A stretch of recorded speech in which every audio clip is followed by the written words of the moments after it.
Hey everyone, I'm Megyn Kelly. Welcome to the Megyn Kelly Show. There is breaking news right now on a big story we just discussed on this program yesterday. A major arrest.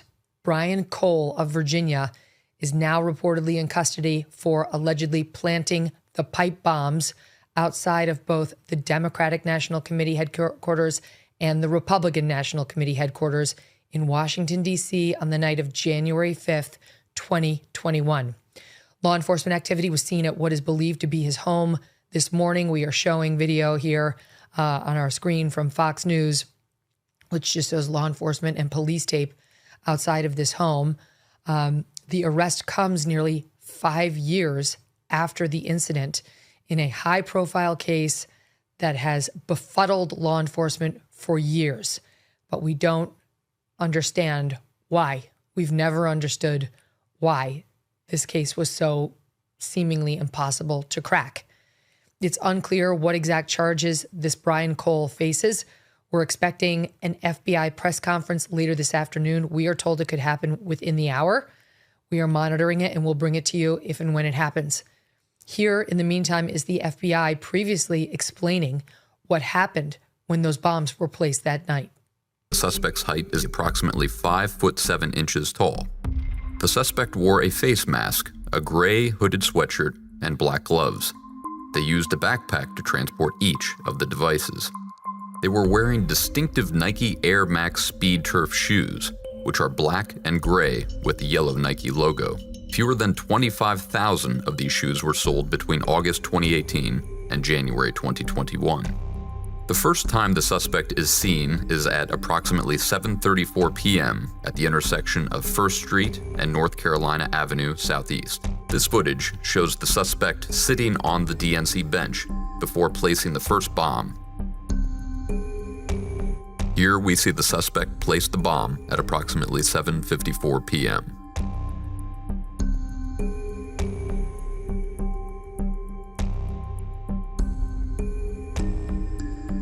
They placed the second pipe bomb at approximately 8:16 p.m.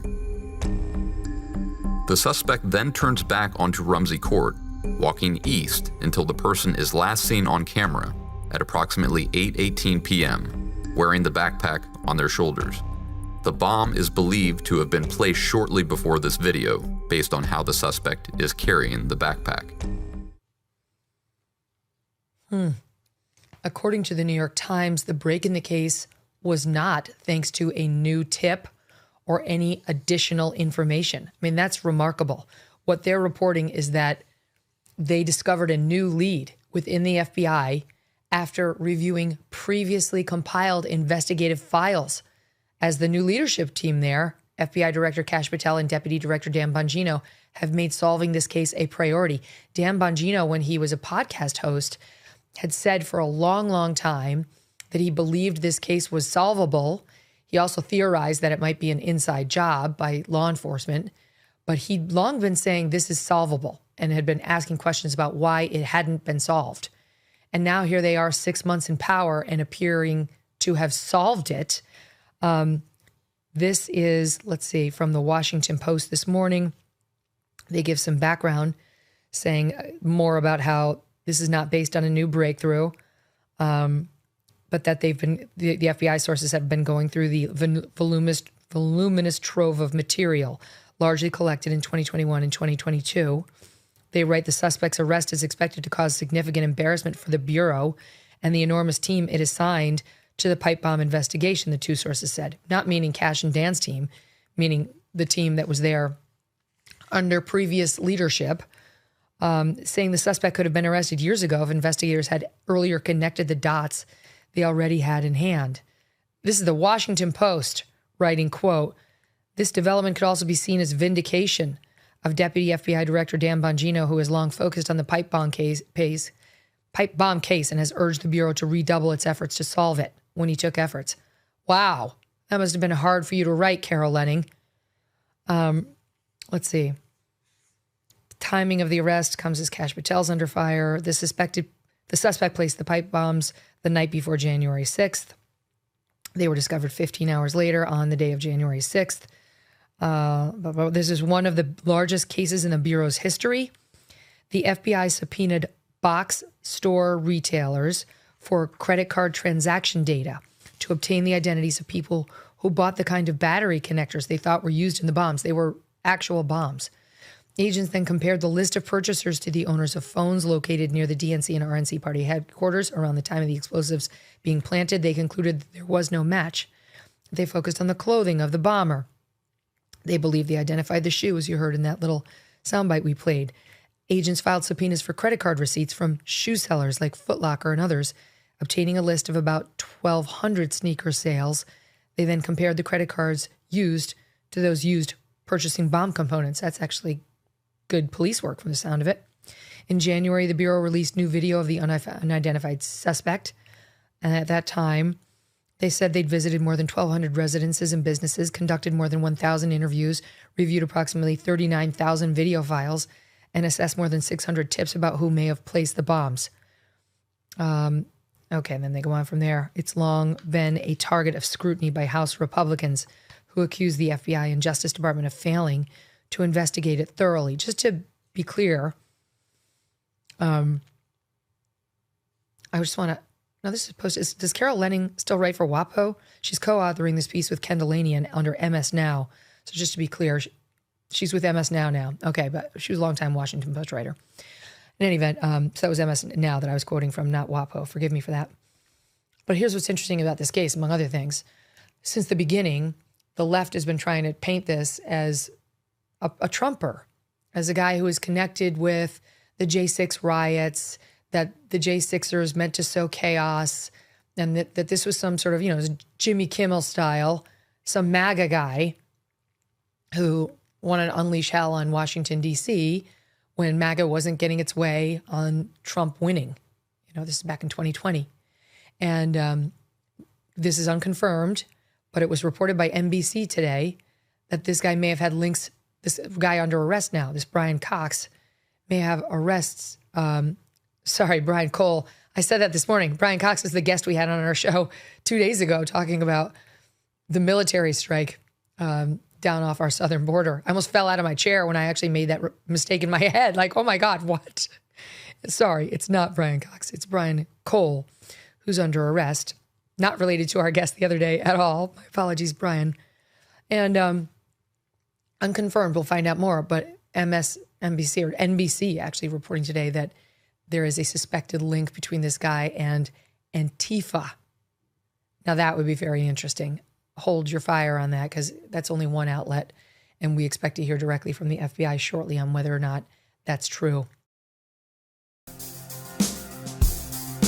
Thanks so much for watching. If you like what you just saw, hit the subscribe button for more clips and full episodes. This holiday, while others are chasing the rush, find your sense of calm with Peak. Peak is a luxury wellness brand powered by rare plants and cutting-edge ingredients, offering the perfect remedy for the season's hustle and bustle. Their science-backed botanicals, minerals, and vitamins support metabolic function, immune health, sustained energy, and radiant skin. Peak is proud to introduce Sun Goddess Matcha, an organic ceremonial superfood blend that redefines your daily ritual. Crafted from the purest tea leaves, it provides a smooth, sustained energy for a calm mind and a radiant glow. This ceremonial-grade matcha is 100% organic and grown in a pristine valley, ensuring you get the cleanest, purest cup every time. Feel the holiday magic and unlock your healthiest glow with the most exciting offer of the season. 20% off site-wide for life, plus a complimentary exclusive holiday bundle. Go to peaklife.com/Megyn. That's PIQUE life.com/Megyn. This is hydration redefined. Try it and glow from the inside out. We were waiting on Julie Kelly to see if she could join us. She's been all over the J6 cases and everything around this controversy, including the pipe bomber, and she managed to make time for us on a busy morning for her. Julie, thanks for being here. Your reaction to this breaking news? It's a welcome development in, I think, arguably the greatest unsolved mystery of January 6th, and that is who planted these devices, apparently the night before. And this is the hoodie individual, as you have covered and showed the video. This individual wearing a hoodie, carrying a backpack, walking around Capitol Hill between 7:30 and 8:30 on January 5th, the night before. and allegedly setting these devices outside the headquarters of the RNC and the DNC, where they were discovered within 20 minutes of each other after sitting there for 17 hours, right as the joint session of Congress was set to begin on January 6th. So this apparently is the individual who's in the hoodie, who the FBI believes set those devices. That evening, your reporting is correct. The name appears to be Brian Cole. Some of the corporate news outlets are reporting via their sources that this individual was tied to Antifa, which Megyn explains why the Chris Wray FBI, Joe Biden DOJ, Merrick Garland DOJ buried this in the spring of 2021, even though there was a very intensive investigation going on into the pipe bombs for the first few months of 2021. And if correct, if this is accurate that this man is tied to Antifa or any of those organizations, it explains why this case went completely cold as of March of 2021 and really nothing else done on it, certainly. But explain that. Explain why that would be. Well, think of what was happening in early 2021, Megyn. You know this. The creation, the development of the January 6th insurrection narrative, that this was a bunch of MAGA terrorists who stormed the Capitol at the behest of Donald Trump. And all of the chaos began when this first device was discovered outside the RNC, just a few blocks away from the Capitol, both of these buildings, outside the RNC at 1240, redirecting resources, prompting the evacuation of nearby congressional buildings. And this started the panic that day.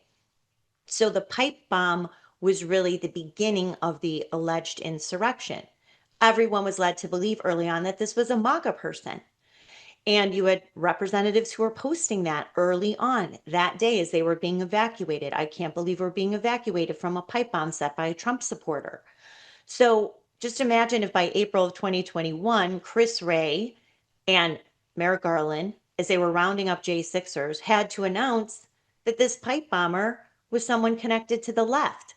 Furthermore, it would have undermined Chris Wray's own insistence that Antifa was not involved in the events of January 6th. He made that determination early on before he even could know of the thousands of people who were at the Capitol, whether there were Antifa or not. So this would have also undermined his insistence that Antifa was not involved in January 6th. As my friend Darren Beatty always said, the pipe bomb story unravels, all of January 6th unravels. So this would explain, if reports are true, why this was kept under wraps, why the case went cold for years until Cash and Dan got in there earlier this year. It's really amazing, Julie. And just to underscore for the listening audience, we're awaiting a presser from the FBI. We do not yet know whether there are ties to Antifa. That's one report cited to NBC. And we have not matched the reporting. So when we do, or if we don't, we'll report both of those things to you. We're based on an NBC report right now on the Antifa connection. We do know Brian Cole, that's been reported out of several outlets now, has been identified and reportedly arrested as the J6 pipe bomber, the man we've been looking for now for 5 years, almost 5 years to the day, in about 30 days or less. And it's really remarkable, Julie, these reports that the FBI did it based on documents inside the building, that they had everything they needed to solve this case all along.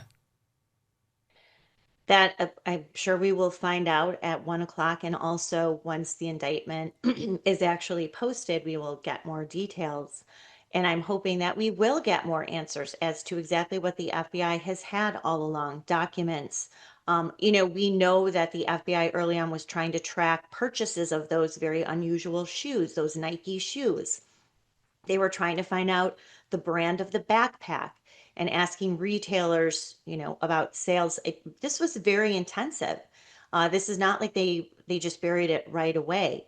And it appears that they did have a very strong lead. It could be this suspect, as a matter of fact, but they did have strong leads. They were interviewing people all over both of those neighborhoods outside RNC and DNC.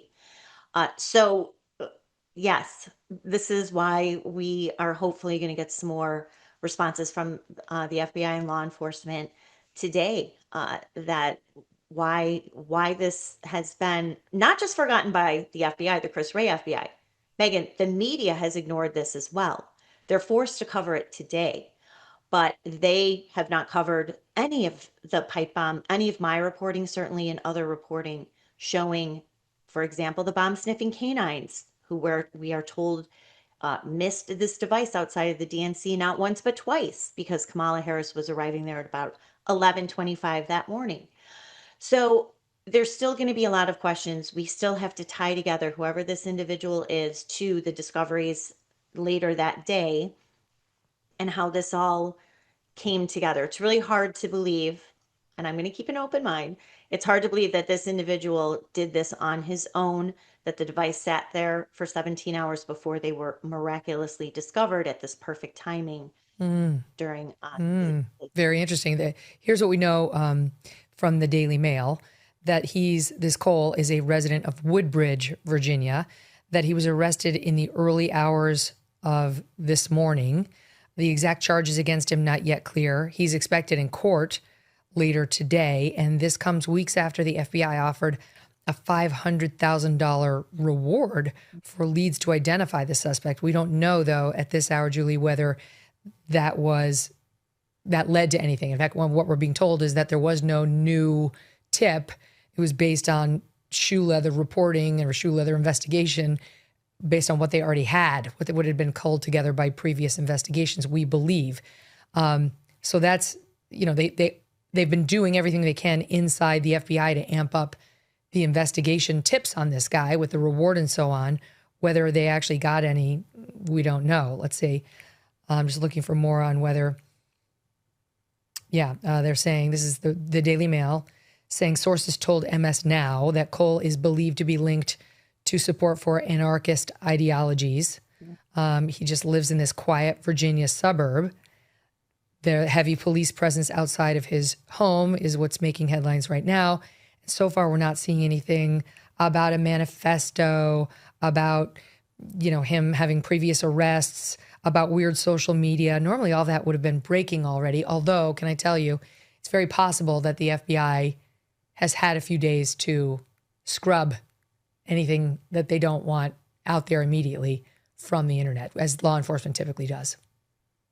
Correct. So I'm sure we will get some of those answers. But again, I mean, since this is such really was a cold case for years, to your point, almost 5 years ago that this happened, if this person felt like they were surrounding him, that his days were numbered, I'm sure he would have scrubbed whatever he needed to from his own social media, computer, et cetera. Of course, it's easy for law enforcement to retrieve can I ask you about that, though?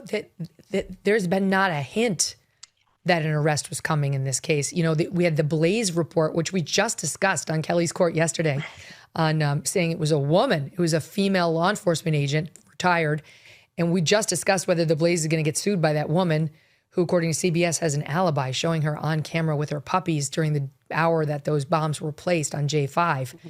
And, but the FBI has not, there'd been no report at all that they'd identified this person. In fact, if Brian Cole really is the guy, he was probably sitting there reading that Blaze report going, great. I'm off the hook. Yeah. Right. So I'm just saying, if they've known about this guy for days or weeks, they did a very good job of keeping it extremely quiet. Very true. I mean, I know that after that Blaze report came out, Dan Bongino posted something, I think it was a few days later, basically debunking that, dismissing that report, that very sketchy report. Not sure why that was ever published, but, there's definitely will be repercussions. As you said, the woman who they identified has an attorney, called this false defamatory. They might have been waiting for an arrest before they file a lawsuit against certain reporters, online influencers, and the Blaze. We are expecting that lawsuit really anytime. So yes, but this has been very close hold, except for, say, Dan Bongino posting that. Also, Cash has said in a few recent interviews that there was going to be some big news coming on this investigation. So we weren't sure if that meant they were just going to give us new details. There was some talk about increasing the reward. To your point, they did repost the video at the end of October.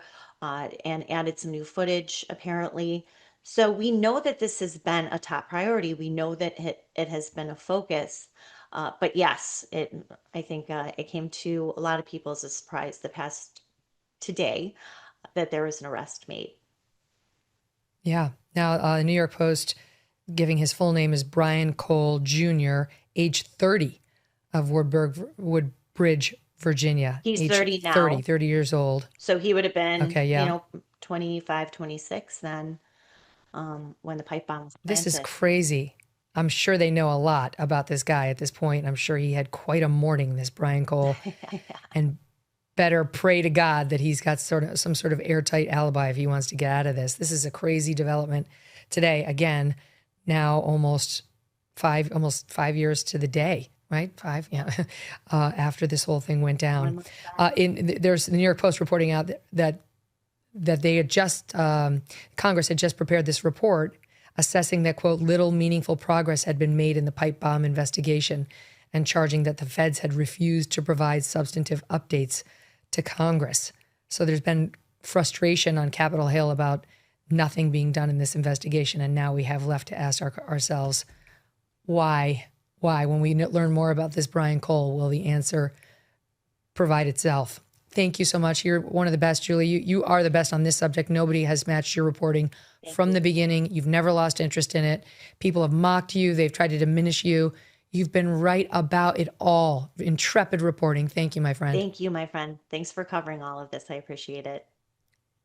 All right, we'll see you soon. We're going to take a quick break and we'll get to Michael Knowles. And again, we are now awaiting an FBI presser, which we are told is going to begin at 1 p.m. Eastern. It's 12:20 now. Stand by. Thanks so much for watching. If you like what you just saw, hit the subscribe button for more clips and full episodes. You know how much my family and I love our dogs. Yes, even my sweet Strudwick is getting better. I cannot imagine life without them. They have a great life, but some dogs are not so lucky. And that's why I'm glad to tell you about Delta Rescue, the largest no-kill, care-for-life animal sanctuary in the world. They have rescued thousands of dogs, plus cats and horses too. They provide all of the animals with shelter, safety, and most of all, love. And they've been doing it now for more than 45 years. Delta Rescue relies solely on contributions to stay open, and giving can bring tax benefits too. Speak with your estate planner about how you can grow your estate while helping animals in need, and check out the estate planning tab on their website to learn more. We love our Thunder and Strudwick, but would like other dogs who need love to find it too. Visit deltarescue.org today to learn more. That's deltarescue.org. Welcome back to the Megyn Kelly Show. We'll go now to Michael Knowles, host of the Michael Knowles Show. It's pretty remarkable, Michael. Again, just to caution the audience, only MS Now, which is now separate from NBC, they're two different news organizations with two very different news gathering arms, is the only one reporting that the suspect, Brian Cole, now in custody for the January 6th pipe bombings, attempted, has any connection to Antifa. We'll wait to see whether that's true, but several outlets reporting that he is in custody. His name is Brian Cole. He's currently 30, at least according to one report in the New York Post, and he was arrested in the wee hours this morning. Your reaction to it? Well, anytime that MSNBC now, MS Now, reports anything, I just immediately assume the opposite is true. So I'm willing to withhold and reserve judgment on whether or not. So maybe he is MAGA. He might be. That's JK. right. Yeah. Who knows? Maybe he's a member of the Trump family or something. However, with this report, it certainly matches Antifa's MO. And I think that explains why this case has been unresolved for 5 years.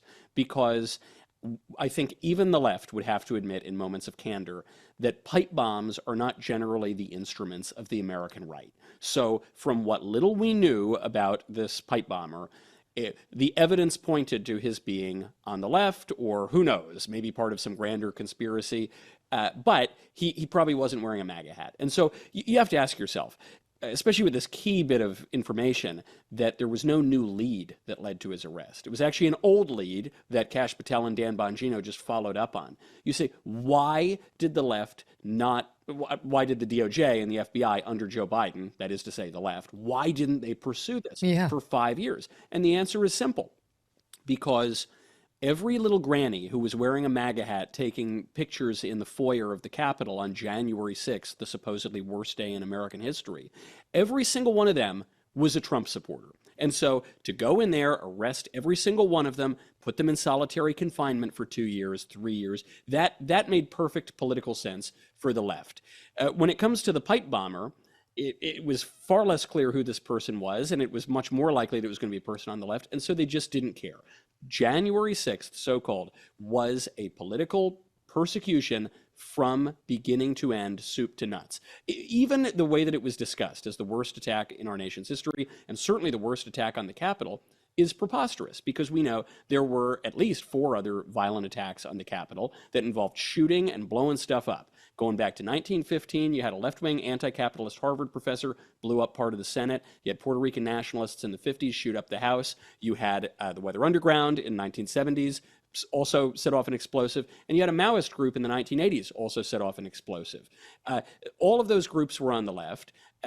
Certainly matches what we know about what the pipe bomber was trying to do. And it doesn't matter. It was purely a factional, my side versus your side kind of witch hunt. And the fact that we're getting to the bottom of this, I think, really serves a major political purpose. It's not just Bongino and Kash Patel tying up loose ends. It's actually bringing some transparency back to our criminal justice system and how horribly it was abused over the last 5 years.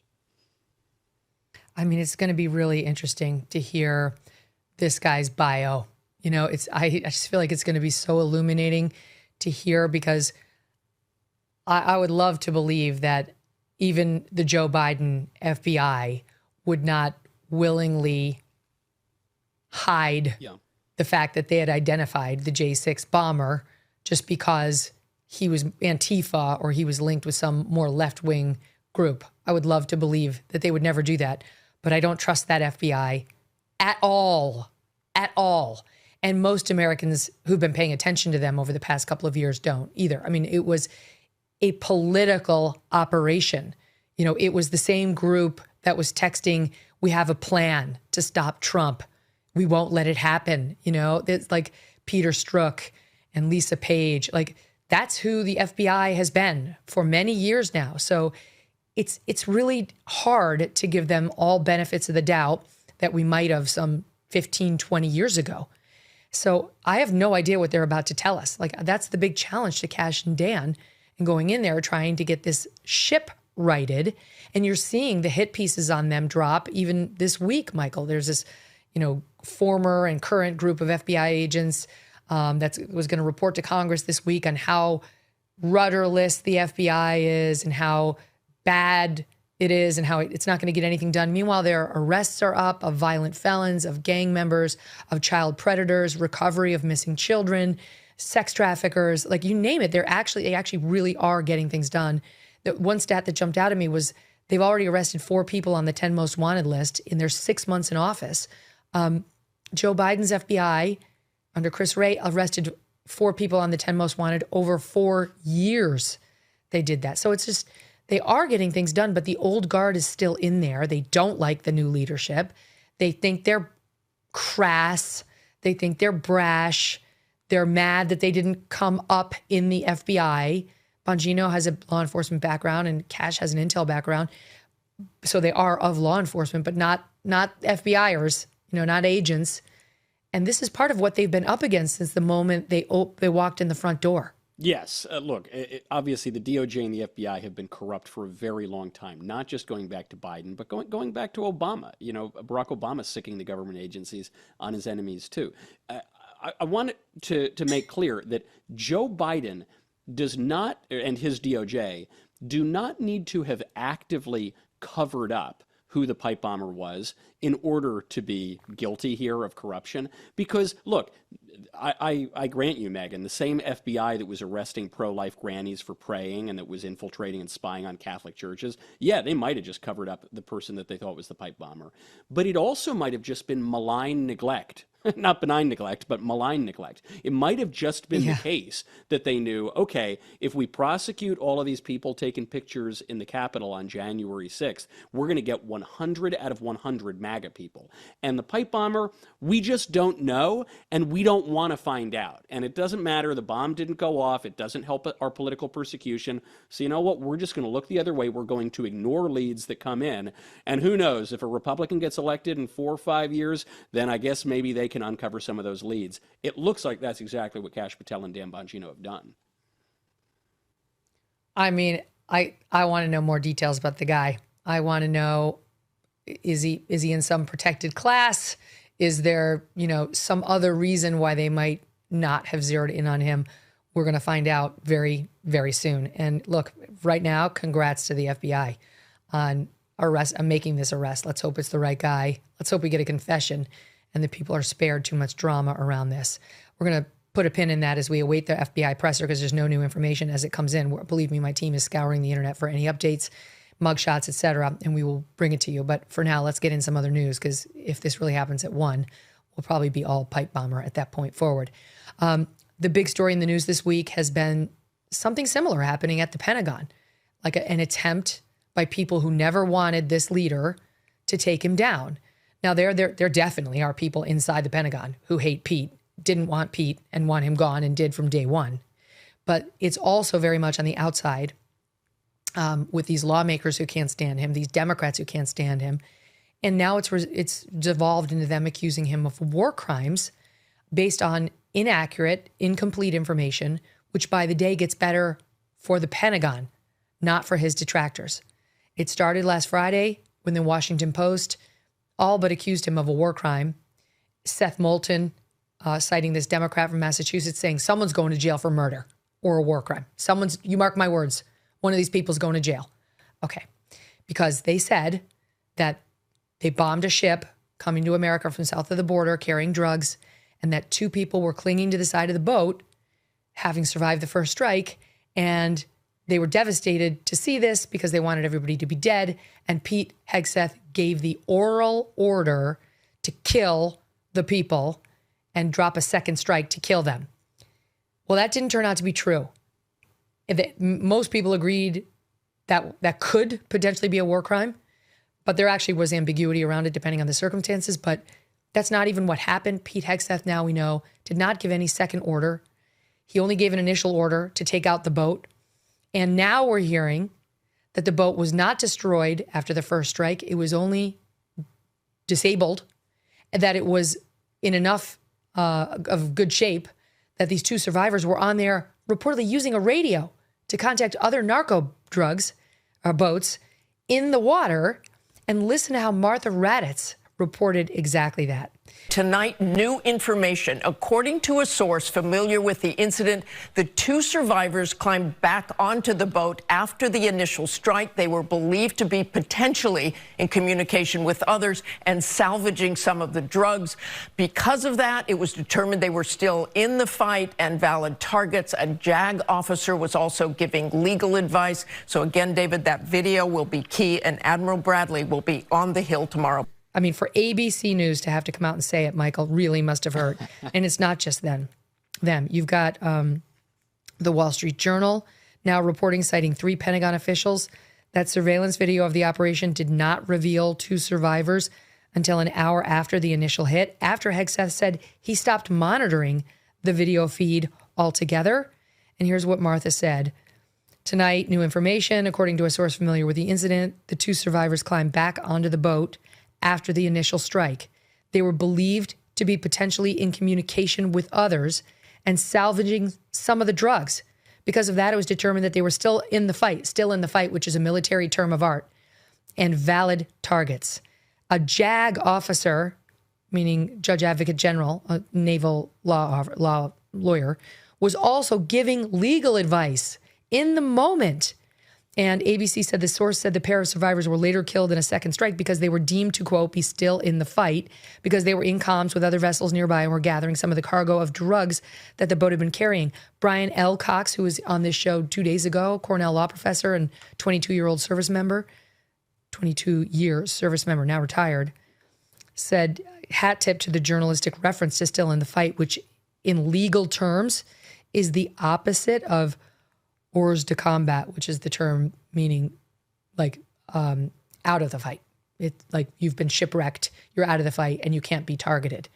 Still in the Fight is exactly the opposite, meaning totally targetable. It's a complete exoneration of Pete, his admiral, Mitch Bradley, who actually did give the order and gave the order to destroy the boat.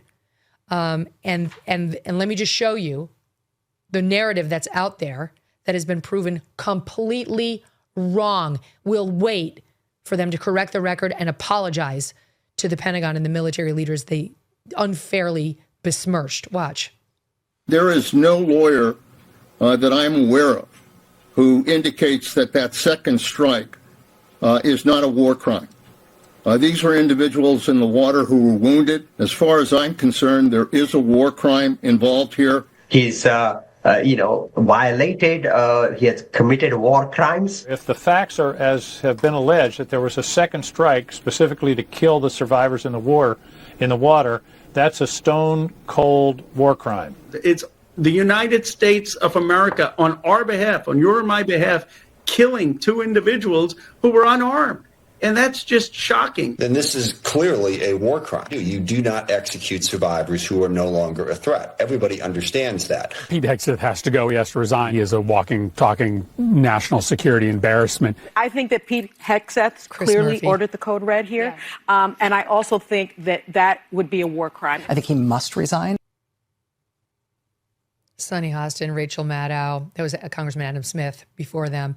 I mean, they were clear as day, Michael. They had this case solved from the moment they read the Washington Post report, which has now been contradicted by ABC, by the New York Times, and by the facts, according to anybody who actually was involved in this thing. Clearly a war crime, they say. Clearly because of an unverified report over an oral order, not a written order, to have a follow-up strike on a legitimate military target. And wow, it just shows you how desperate the Democrats are for anything to hit the Trump administration, and specifically Pete Hegseth. They have been particularly focused on torpedoing Pete since the beginning. He was the one they most tried to boot out during his confirmation. He's their Venezuelan drug boat. Yes. That's what they would like to see happen to him. And in order to take him out, they are literally taking the side of the Venezuelan narco-terrorists. It's very funny because Dan Crenshaw, who is a Republican, but obviously he's not the Trumpiest of Republicans in the House, he was asked about this by liberal media, and he said, "What are you talking about?" He said, I've been in a lot of firefights, okay? And we generally try to kill them. That's the point. That's why we shoot them in the first place. Yeah. We're trying to kill them. This is ridiculous, total controversy. And to your point, what this hinged on is whether or not the people were hors de combat, we're out of combat. And obviously in this case, from all the information we're getting in the follow-up, they were not. And I think really the thing that was clobbering the Democrats after this is, got to give a hat tip to Mays on X, pulled up a great clip. Yes, he's great. This video of Joe Biden, 1989, giving a speech, I thought it was AI generated at first, in which he defends precisely the Trump administration's policy on these narco-terrorists, including using the very phrase narco-terrorism and calling for an international strike force to stop the drugs where they originate. So this is something that everyone agreed on until about 5 minutes ago. The Democrats are in such a bad position arguing for their economic policies, their migration policies, their domestic social policies, really just about everything, even healthcare doesn't really work for them anymore, that they are now taking the side of narco-terrorists in a state that is a sworn enemy of the United States.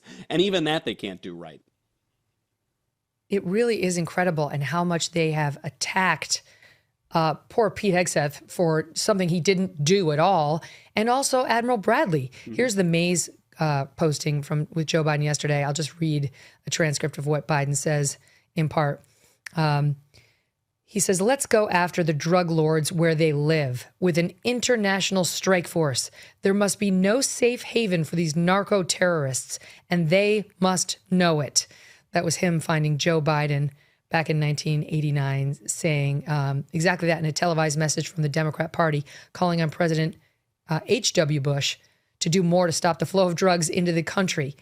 It's crazy. A strike force to attack the drug dealers before they reach our borders. Now, when that exact thing is done, because it's done by a Trump administration and a Pete Hegseth who they can't stand and dismiss as a Fox News host, it's a war crime based on made up shit that I have no idea where it even originated. None of it has proven true. All right, let's keep going. These same outlets are calling President Trump a racist today. That's how my little friends over at NPR, where I begin my day, I do it so you don't have to.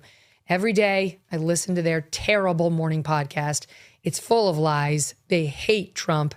It's kind of amusing just for that reason, to be honest. I listen to Morning Wire, and I listen to my own show, A Morning Update with my husband, Doug. Anyway, they're very, very upset over Donald Trump sounding like a racist, they say, at the Tuesday cabinet meeting by saying the following. Stop 4. I don't want them in our country, I'll be honest with you. I don't want them in our country. Their country's no good for a reason. Their country stinks. Somalis. And we don't want them in our country. I could say that about other countries, too. I can say it about other countries, too. We don't want them to hell. We have to rebuild our country. You know, our country's at a tipping point. We could go bad. We're at a tipping point. We could go one way or the other. And we're going to go the wrong way if we keep taking in garbage into our country. Ilhan Omar is garbage. She's garbage. Her friends are garbage. These aren't people that work. These aren't people that say, let's go, come on, let's make this place great. These are people that do nothing but complain. They complain. But when they come from hell and they complain and do nothing but bitch, we don't want them in our country. Let them go back to where they came from and fix it. In response to which the vast majority of Americans were like, yeah, tracks. But no, if you listen to NPR, if you listen to MSNBC, if you read the New York Times, he's a racist. And if you shook your head yes in response to that, you too are a racist, Michael Knowles. I loved that clip so much. It was just after Thanksgiving. And, you know, for some, I am the crazy conservative uncle at Thanksgiving. I try to be put together, polite and accommodating. But, you know, you always say, hey, come on, don't get political at dinner. I say, all right, I won't get political. Don't worry. And then I have one sip of beer, and I'm just trying. I don't want them in our country. Ilhan's trash. I want them out. They contribute nothing. And most people agree with that. And I think it's not even just to beat up on the Somalis in particular, even though they have taken over a major American city, defrauded the taxpayers, and funded terrorism overseas, and complained about it the whole time, and married their brother, and violated immigration law. And look, we could go on and on and on. But I don't mean to beat up on them. With our money. So, you know, the real issue here is you have to ask, why did we bring them here? What is this? What is immigration for? I mean, that's really the point that Trump is getting us to. And, you know, he uses provocative language to get us to pay attention. And now that's what we're debating. What do the Somalis bring? They don't really contribute anything. They have a 60% poverty rate in Minneapolis. They have what is it? 40% education rate. It's just they don't really contribute anything. And you say, okay, well, are they here because they're suffering some particular persecution, and as a charitable policy of the U.S., we're taking them in as refugees? Not really. It's just that their country is generally bad. Okay, well, there are plenty of generally bad countries in the world. We're not going to take them all in. Our country wouldn't survive 5 minutes if that were the case. Okay, are we taking them in because... Have we aggrieved them in some way? That's sometimes an argument for bringing people to the country. No, we've only ever tried to help Somalia. We've only ever been nice to them. We can't say that for every country in the world, but to Somalia, yeah, we've basically only ever tried to be nice to them. And so we don't owe them anything in particular. So what's it for? And the only answer that the liberals ultimately can give is, well, because we're bad and they're different, and so we're going to bring them in, and that's it. And because we don't like you, Native American population, we don't like you, most voters. Yeah. And that's what we're going to do. I mean, and some of them go even further than that, and they say we want to bring in totally different people because that's going to change the electorate, and then we'll win more elections. Okay, well, that doesn't work for me. Okay, and I'll tell you, this is a really beautiful moment of clarity, because when I was a kid, there were two views that you were allowed to have on immigration. You could either want more illegal immigration, or you could want only more legal immigration. But you had to want more migration. That was everything else. That's was beyond so the pale. true. Now I think people are beginning to say, hold on, I don't only care about the procedural norm of how the migrants come in. We have the highest foreign-born percentage of the population ever. What if I just want less migration? And let me say something even more verboten that you couldn't say for many years. It seems pretty clear at this point that some people are easier to assimilate than others. If we share, I don't know, the same religion, the same language, the same traditions, the same institutions, in some cases, the same broad family because we came from England. Okay, maybe those guys are easier to assimilate. And I'll go one step further. Maybe some people as groups contribute more to the country than others. These were all things you were not allowed to say 10 or 20 years ago, and yet these are all things that are true. They have been part of the conversation around immigration going back to classical antiquity by some of the most moral and brilliant political thinkers of all time, and Trump's bringing it back, and the libs can whine about it, but his message is resonating because he's stating the truth. It should be harder to get into the United States than it is to get into Yale. It really should. We should be having that level of screening, like aptitude tests, background checks, assessment of whether they are paying, contributing members to society in the place from which they hail. And other than that, only the most dire asylum claims should be even considered, and from people who were rejected for some other reason can't go to a different country for asylum. I'm not sure why the United States would be the first place of refuge for virtually anyone other than a Canadian. It's just that's what Trump is trying to change. And by the way, you can call it racist all you want, but what he said about Somalia is true. We just did a quick fact check on Somalian crime from the U.S. State Department. Violent crimes common throughout Somalia, including kidnapping, murder, illegal roadblocks, widespread. Terrorists continue to plot kidnappings, bombings, and other attacks there. They may attack with little to no warning. Airports, government buildings, hotels, restaurants, shopping areas, public places that attract large crowds and tourists. Trump says they've taken billions of dollars from our country. Yep, they have. They looted the taxpayers over $1 billion in Minneapolis that was intended for child food assistance. And they're sending it back home to Somalia, reportedly to Al-Shabaab, some portion of it, a terrorist group that's doing some of that stuff I just ticked off. 78 of the 86 individuals charged so far are Somalis. So just stop with your stupid, it's racist. It's true. And by the way, he wasn't even saying that it's every Somali. He was talking about people like Ilhan Omar, who honestly is awful, and people who are committing fraud against us, who take advantage of our good graces and our nice invitation to have them here and give them taxpayer money and defraud us. What should he be calling them? Heroes? People to look up to? I think garbage is more than fair. For anybody. It doesn't, you're not allowed to say it, though, because they're black.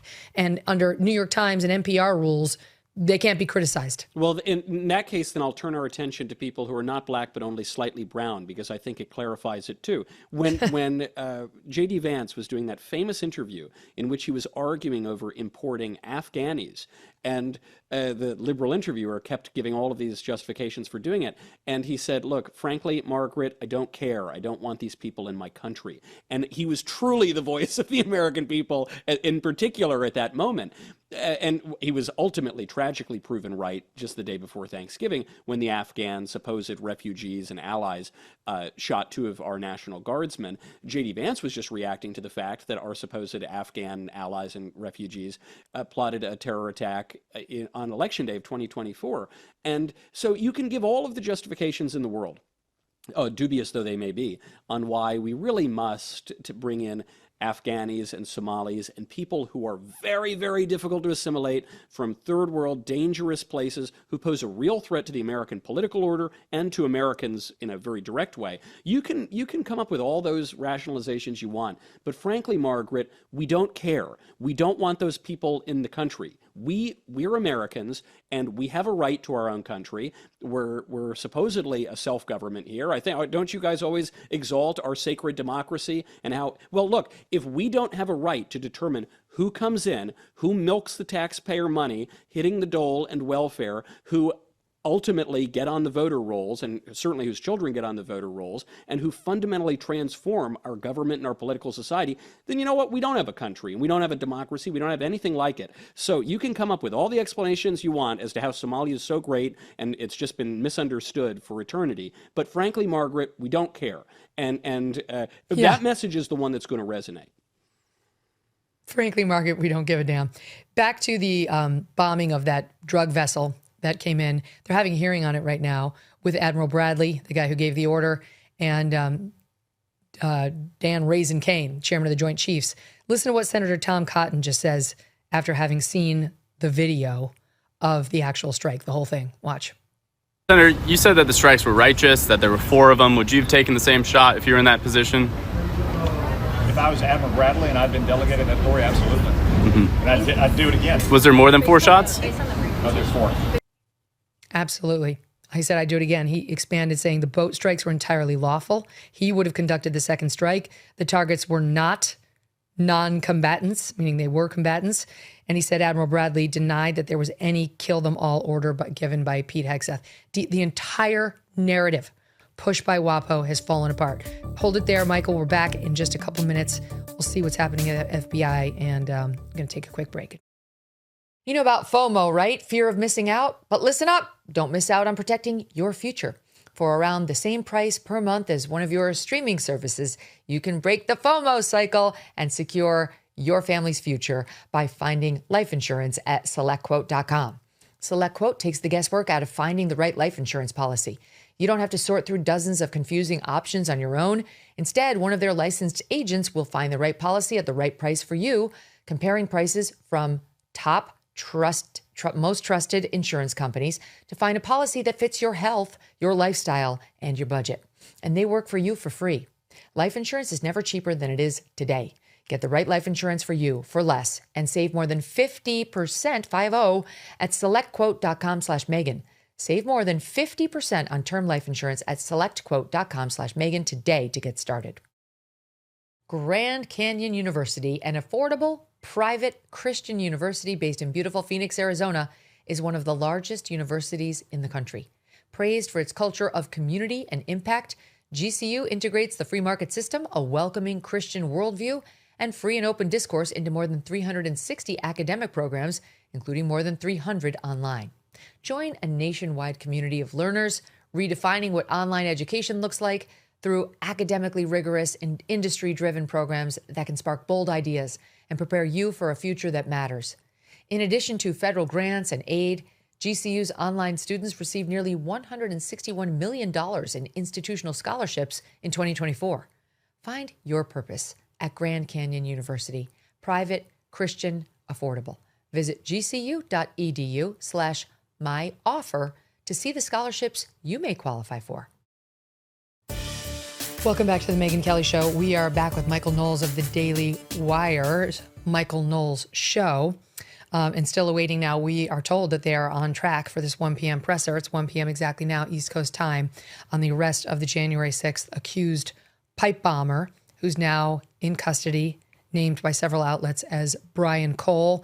There are some reports circulating about that he is Brian Cole Jr., and some reporting about Brian Cole Sr. and what he may or may not do. I'm not going to get into it until we know it's the actual guy. There's no point. We'll find out everything we need to know soon enough. But we are told he was arrested this morning.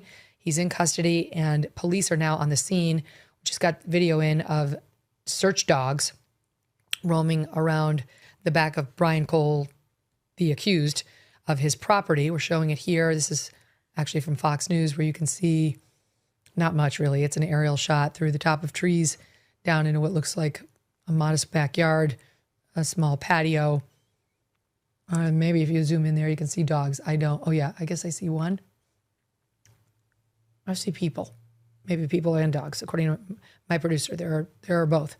Okay. I want to tell you this, too. Now we're getting the thing that always comes out, Michael, the interviews of the neighbors, which sometimes are probing and sometimes are not, but they're always mildly interesting. The New York Post reporting as follows: calls to relatives of Cole listed in public records not immediately returned, but neighbors in this suburban cul-de-sac where he lives described a young man who shunned interaction and doted on a, wait for it, pet chihuahua. All right. Guilty. He's guilty. I'm just going to say it. He's very antisocial. Very. A woman who said she had lived in the neighborhood for decades told the Post. He keeps to himself. He has a dog that he loves. He walks every day, twice a day to 7-Eleven with his dog, and he wears his headphones.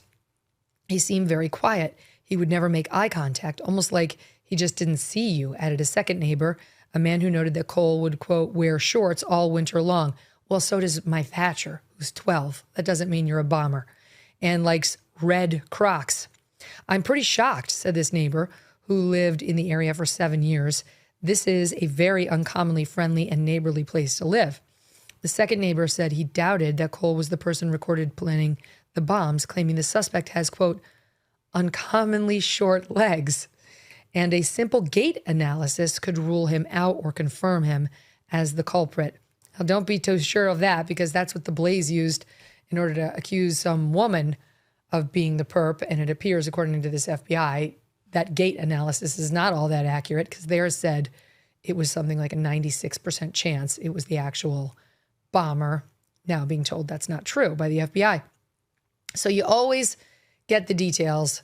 Red Crocs and a little chihuahua that he loves and pets all the time, but with humans, not so much.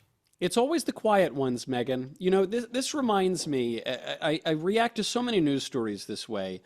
It's always the ones you most expect. You know, I know our culture tells us the opposite, but a good rule of thumb is it's always the ones you most expect. And I think that's why, look, we could find out that this guy is a Republican. We could find out he's a conservative, I guess. We could, anything, we could find out he doesn't have a political motive. You know, anything is on the table right now. Or a chihuahua. Yeah. However, the red Crocs, the chihuahua, he was such a quiet young boy, and the pipe bomb does make us think it would seem likely that if he has a political motive, the political motive would be more on the left. That's just in keeping with the patterns that we've seen.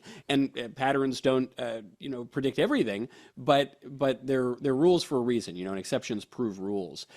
Also, the fact that there were pipe bombs planted at both the DNC and the RNC does suggest anarchistic behavior, that's very Antifa. That's Antifa's MO.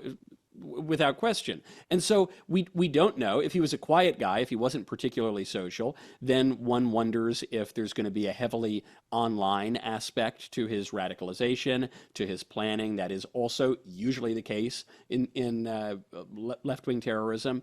So we don't know for now. However, it is worth pointing out at this moment, before the FBI has come out to speak, all of the details up to and especially including the Chihuahua do point to someone who would be on the left rather than on the right.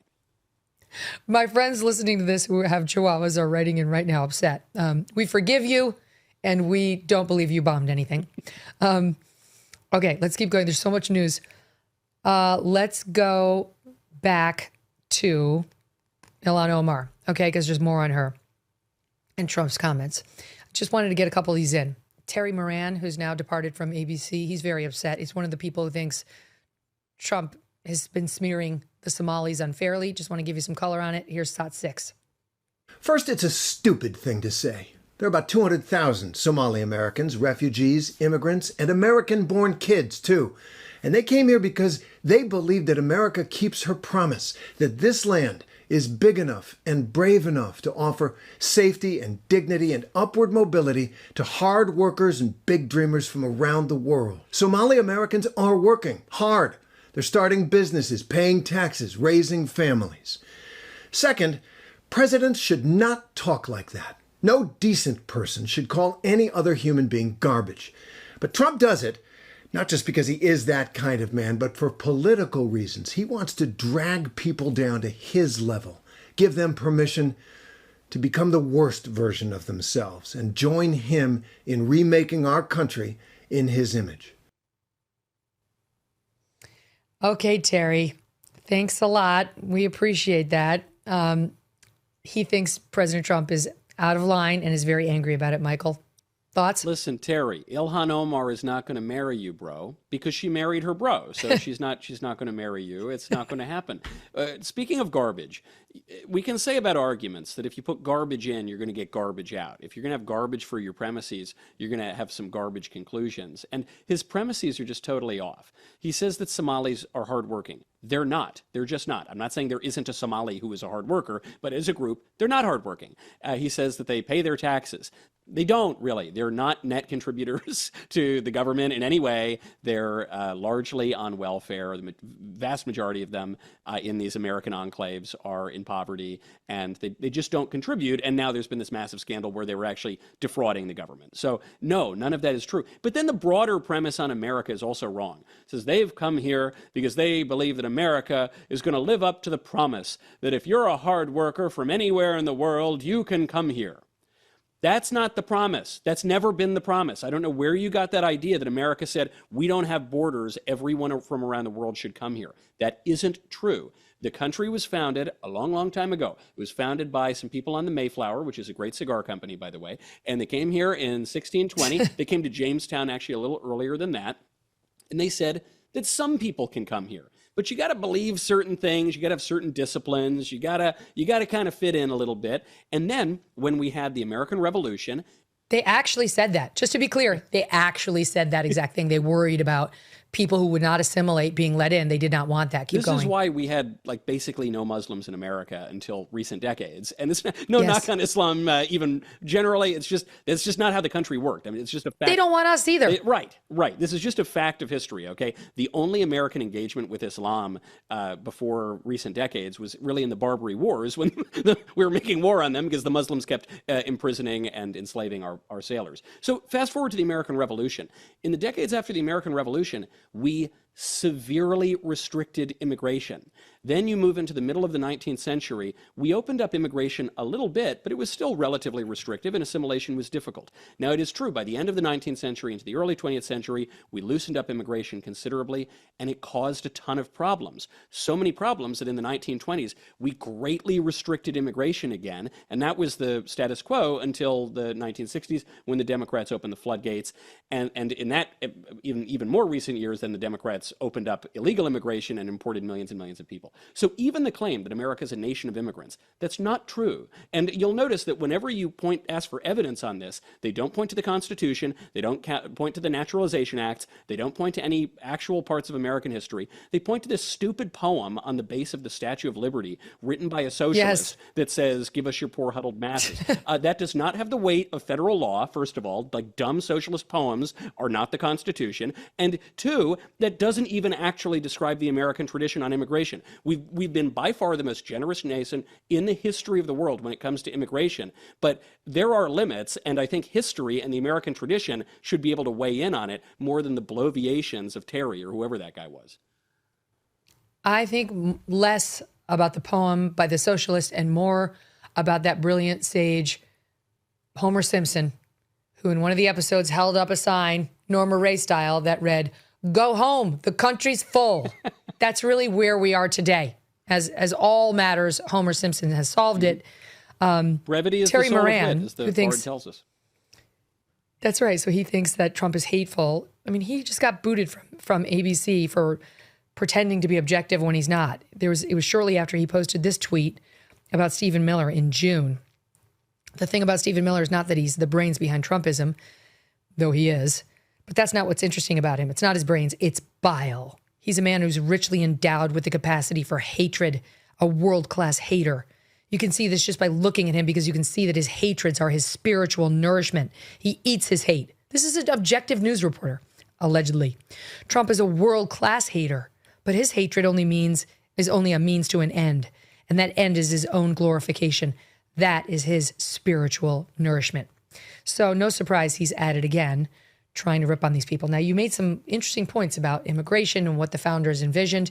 It's gone a different way, which is not only being acknowledged by people like you and me, two MKs, but by Wajahat Ali, who our audience may remember as being one of the three on that infamous Don Lemon clip with Rick Wilson of the Lincoln Project and Don, where they were mocking Trump voters like, Yeah, them smart people with their maps and like their history. That's their version of what Republicans and MAGA sounds like. Completely sneering, elitist assholes. He has a different thought on immigration. And here's how it goes. SOT 10. You have lost. You lost. The mistake that you made is you let us in the first place. There's a bunch of us. And we breed. We're a breeding people. And the problem is you let us in 1965. There were a few of us beforehand. But once you let one of us in, you know what happens with brown folks? Our grandmother comes, our grandfather comes, our uncle comes, our aunt comes, our cousin comes, our second cousin comes, our third cousin comes. Then we have kids, a bunch of kids. And then guess what? Some white women, the Western civilization women, the pure women, the American women, quote unquote, the Rust Belt women, the real women, they like some of us brown folks. We don't take them. They come to us. So we're embedded. We are everywhere. I want you to realize this. You have lost. Your story is a shitty story filled with misery. It's filled with bland chicken. It's filled with terrible, terrible dry ass meat. Your music sucks. All your culture sucks.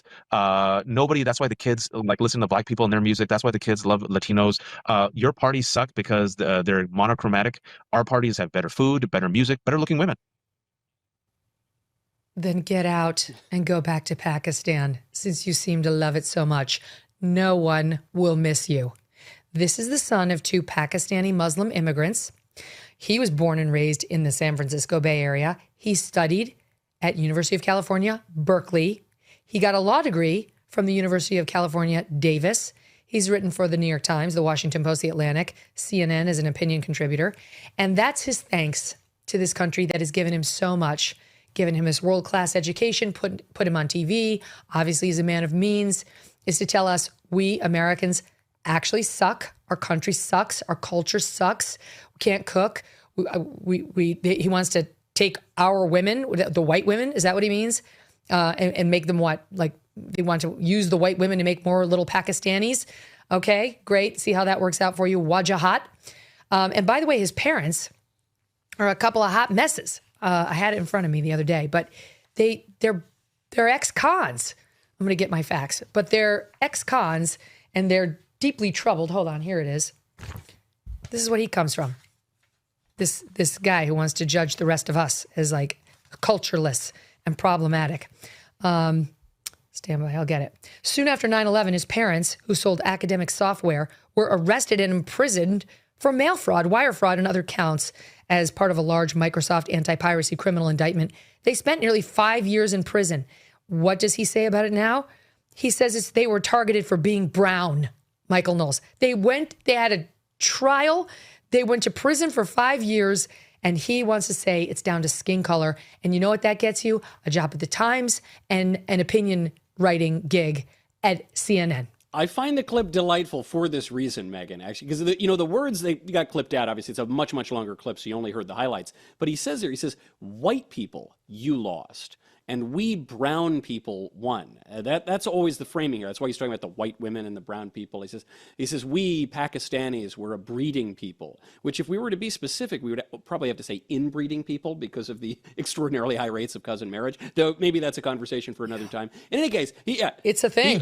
He makes the point though. He says, look, I, Wajahat Ali, view politics as a battle between the white people and the brown people, and we brown people are going to win. We're going to beat you. And by the way, your country sucks and everything about your culture sucks. It's kind of funny because that last bit raises the question. You say, well, can't help but notice you keep coming here. There's no crisis of mass migration to Pakistan.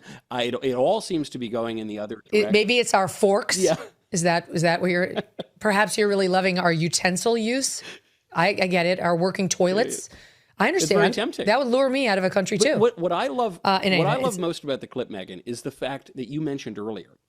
This guy, he was born here. He was born in California, and he is in many ways the perfectly assimilated lib. He graduates from Berkeley. He writes for these stupid left-wing publications, and he bloviates. He dresses sloppily. He is the lib par excellence. Okay, and yet when you push him, he has this racial tribal hatred for the native population of the country to which his parents fled. And I think that should arrest all of us for a moment, because what it means is that, actually, we should give the libs a little bit of credit here in the way they talk about immigration.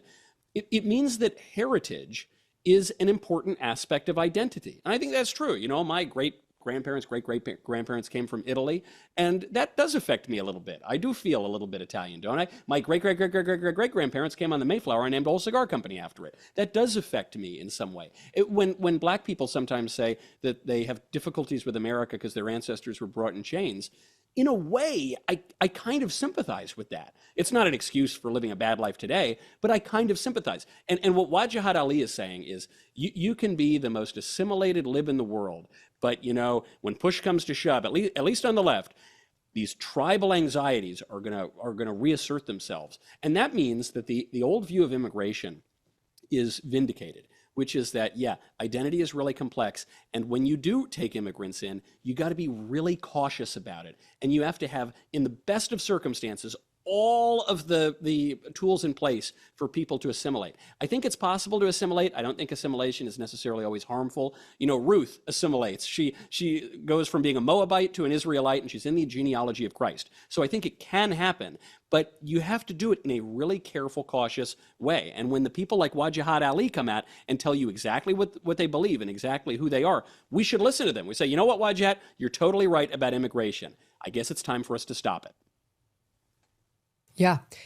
Think of how racist it is too, Michael, right? To say that stuff about like, we brown men, we're going to marry your white women. Like, we're going to marry them. We're going to breed. Like, can you imagine if somebody like me were to say, you know what, Wajahat, we white women would never marry a man like you, ever.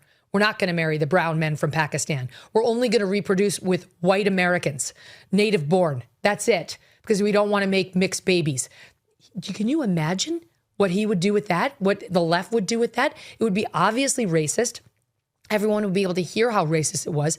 This guy will get a total pass on the bullshit he just said. They don't care. Like, we are threatening you, white women, by saying we're going to take you. We're threatening white men by saying we're going to take your women. We're going to reproduce with them. We're going to make brown babies that are going to be threatening to all of you. Basically saying that you're afraid of us. You don't like browns. You're racist, all of you. And we're going to make you suffer by infusing your white women with brown semen and create brown babies. It's so fucked up what he's saying. He won't be called out by it because everybody's too afraid of people like Wajahat Ali because he's a nutcase and a loon. And I'll just show you that clip I referenced just to prove my point and yours about the elitism. Because this same guy who's saying things as vile as that has been scoffing at, mocking at, sneering at MAGA for years, along with his pal Don Lemon. Watch. Donald Trump couldn't find Ukraine on a map if you had the letter U and a picture of an actual physical crane next to it. He knows that this is, an administration defined by ignorance of the world. And so that's partly him playing to their base and playing to their audience, the credulous boomer Rube demo that backs Donald Trump. Lemon's hysterical. That wants to think that Donald Trump's a smart one and y'all elitists are dumb. You elitists with your geography and your maps and your spelling. Even though your math and your reading. Yeah, you're reading, your geography, knowing other countries, sipping your latte. All those lines on the map. Only them elitists know where Ukraine is. Go ahead, Michael. They can't even, I see the bit that they're doing, and some of it's kind of funny, but it's also funny too. They can't build on it. The only line they have really is just to joke about geography. And you say, hold on, if you were really the elites, you'd bring in all these other things from literature and philosophy. And so they fail on their own terms, but all they really have is resentment. All they have is contempt for their fellow Americans. And we've seen that for a very, very long time. The irony of Wajahat's commentary in particular is, we have been told that one of the most dangerous, racist, evil, false conspiracy theories around is the Great Replacement conspiracy theory. Go look on Wikipedia. Yes. Go look anywhere. Look anywhere. That's so true. And they say, and what is the Great Replacement conspiracy theory? It's that political elites are importing people en masse from around the world in order to displace the native population of America and change the demographics. And Wajahat Ali comes out, and the entirety of his commentary there is, ha, ha, ha, we did the Great Replacement. Ha, ha, the Great Replacement is real. Ha, ha, ha, you lost the Great Replacement. That's it. But he gets away with it because he's celebrating it. So when you celebrate it, it's no longer false, it's no longer racist, it's good, it's true, it's wonderful. It's only when you would object to it in any way that it suddenly switches and it becomes false. So, you know, I saw on MSNBC the other day, or MSNOW now, that awful woman, Nicole Wallace, she was interviewing someone, and this woman accused Trump of engaging in ethnic cleansing with mass deportations by deporting illegal aliens who have no right to be here. She said that constituted ethnic cleansing. And this, of course, raises a question for the viewers, which is, well, hold on. If it's ethnic cleansing to radically change the demographics of a country by taking people out, what do you call it when you radically change the demographics of a country by bringing people in? And it's the exact same issue with Wajahat. It's the same irony of the celebration parallax of the Great Replacement theory. It seems like they're just telling us who they are, what they believe, and that all the things they've been calling terrible and racist and dangerous and conspiracy theories are actually true, and they're happy about them. Yeah, totally agree. So back to Ilhan Omar, who Trump did rip on in his remarks. Actually, I didn't play that piece of it, but I'll play it now. It's Sat 5. These Somalians have taken billions of dollars out of our country. They've taken billions and billions of dollars. They have a representative, Ilhan Omar, who they say married her brother. It's a fraud. She tries to deny it now, but you can't really deny it because, you know, it just happened. She shouldn't be allowed to be a congresswoman, and I'm sure people are looking at that. And she should be thrown the hell out of our country. The Somalians should be out of here. They've destroyed our country. And all they do is complain, complain, complain. You have her. She's always talking about the Constitution provides me with... Go back to your own country and figure out your Constitution. All she does is complain about this country. So Somalia is considered by many to be the worst country on earth. I don't know. I haven't been there. I won't be there anytime soon. I hope. I love him. I love him. I love him. Where is he wrong?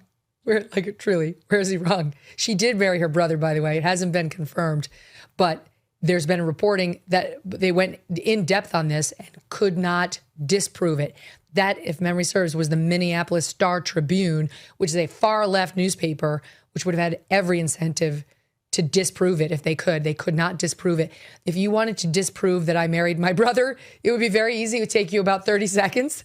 The fact that they couldn't disprove it is deeply problematic. She did it not to get herself in the country. She was brought when she was younger, but to get him into the country. She's out there, just for a little bit more color on it, Michael.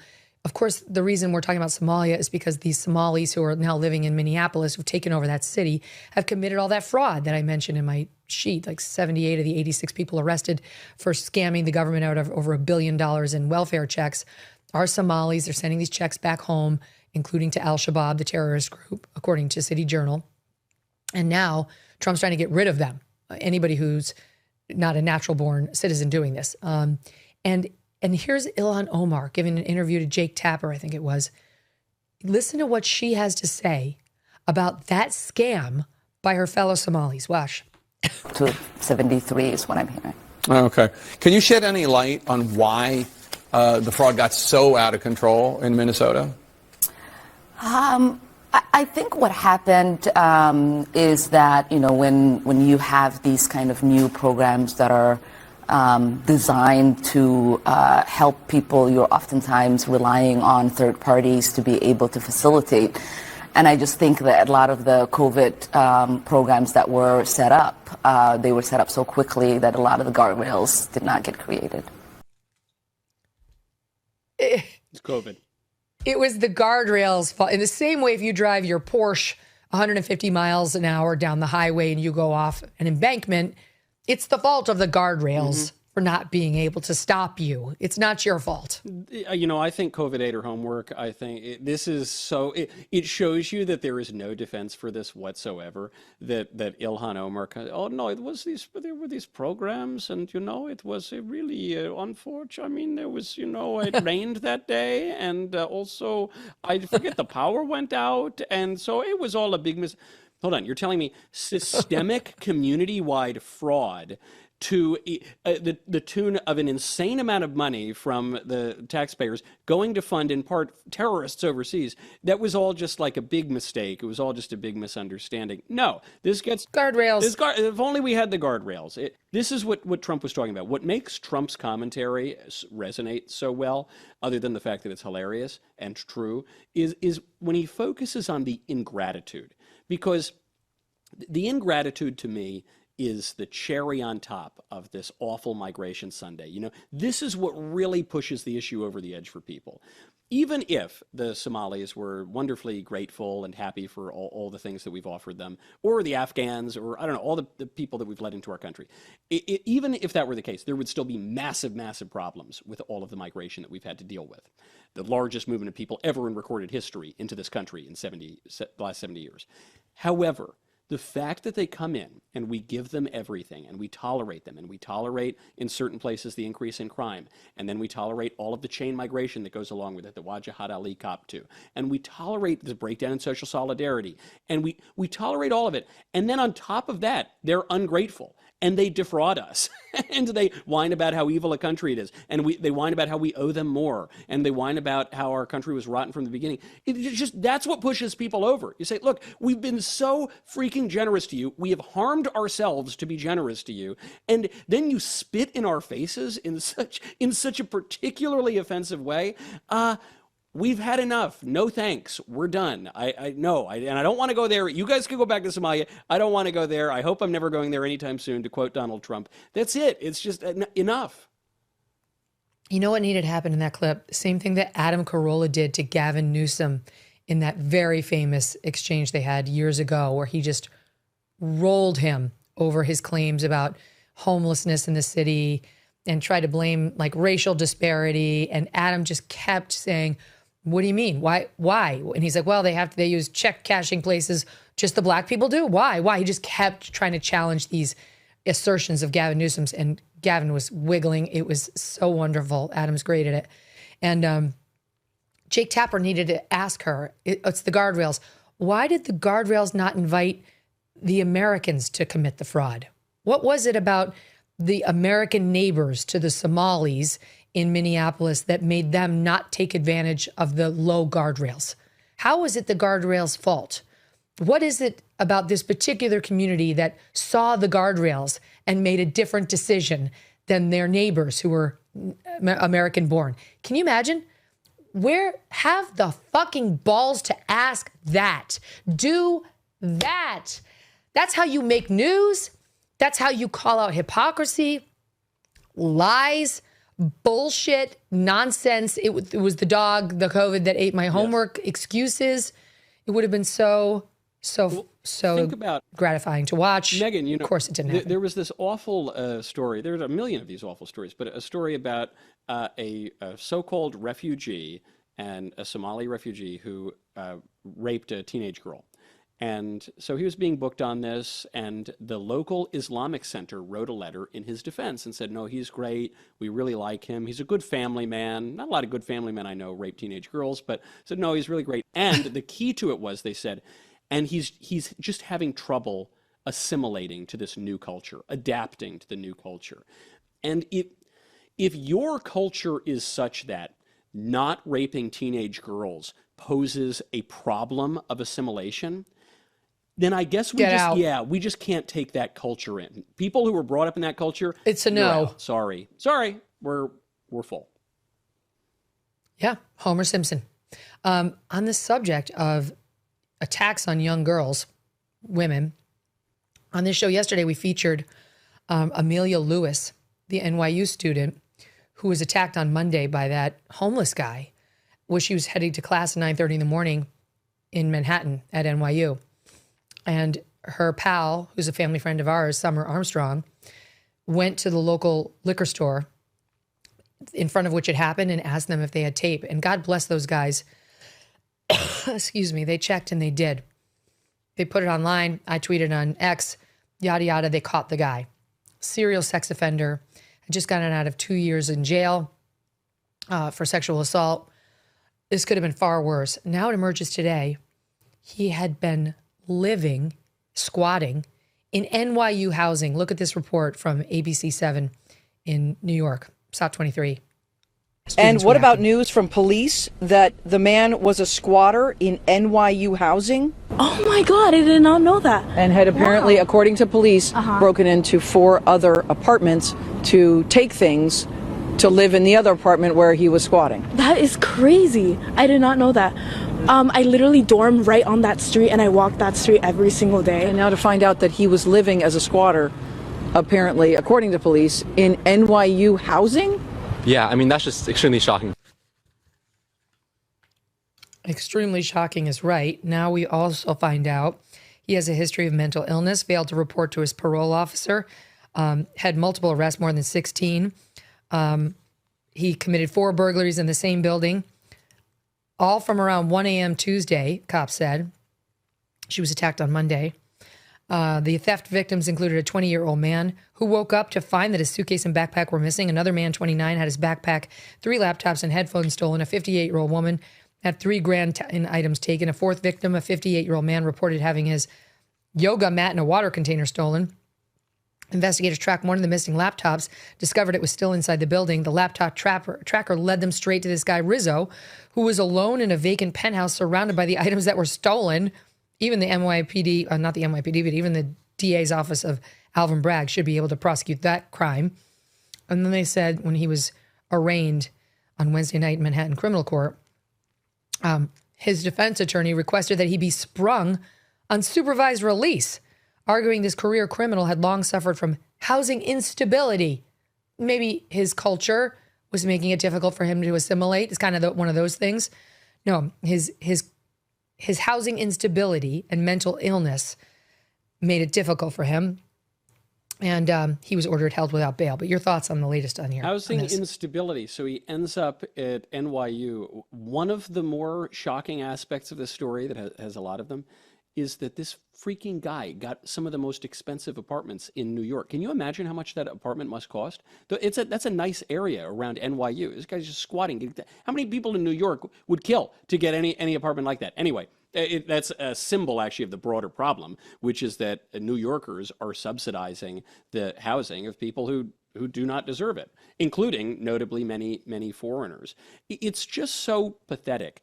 And it takes us all the way back really to the Declaration of Independence. Why do we have a country? It says so in the Declaration of Independence. Everyone always remembers that we have a country because we want to, guarantee the rights given to us by God to life, liberty, and the pursuit of happiness. But actually, the founding fathers tell us why they launched the revolution. They say they do so in order to establish their own peace and security so that they can flourish. It's about having a good country. And you cannot have a good country. You cannot have liberty. You cannot protect life. You certainly can't pursue happiness if you don't have order. And when you have vagrants, people who are getting off on multiple crimes, who are being released after short jail sentences, who are squatting without any problems, who are committing minor crimes on the streets, no one even looks at them. When you have that sort of thing, trust collapses in your society. It inhibits you from flourishing. It inhibits your safety. You can't.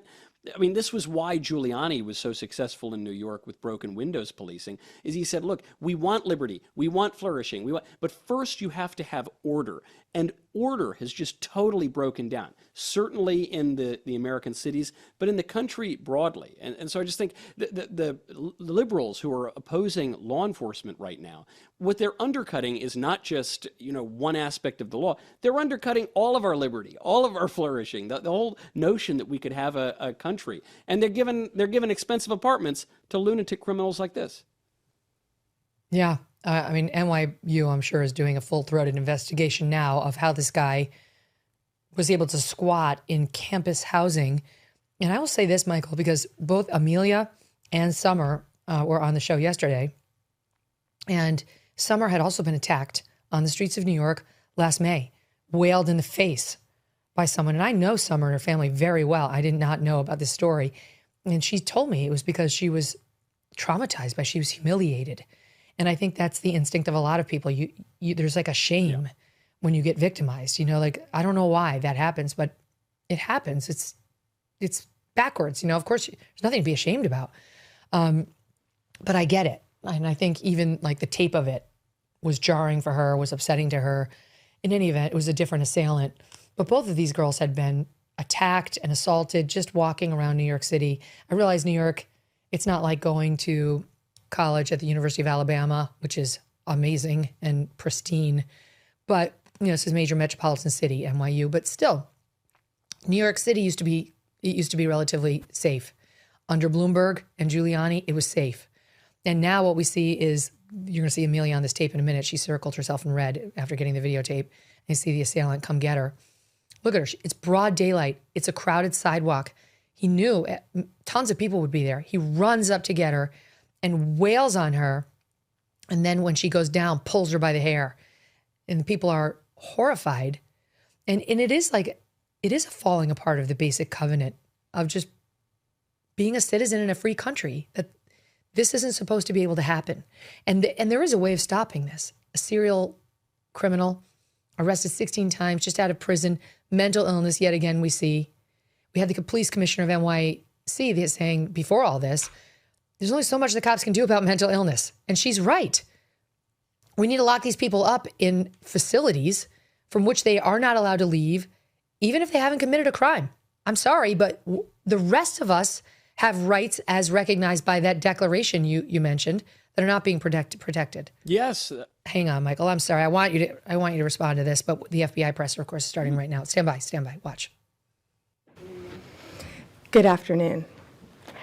Good afternoon. As you all know now, early this morning, Brian Cole Jr. was arrested and charged with placing the pipe bombs at the RNC and the DNC on January 5th, 2021. He has been charged with violating 18 U.S.C. 844, which is use of an explosive device. This investigation is ongoing. As we speak, search warrants are being executed, and there could be more charges to come. I'm going to let our U.S. Attorney discuss that shortly. This was the work of multiple agencies working together. This morning's operation was carried out safely and successfully. We know that there are so many issues when you're issuing search warrants. Dangerous things can happen, and this was carried out safely and securely thanks to all of the people standing around me.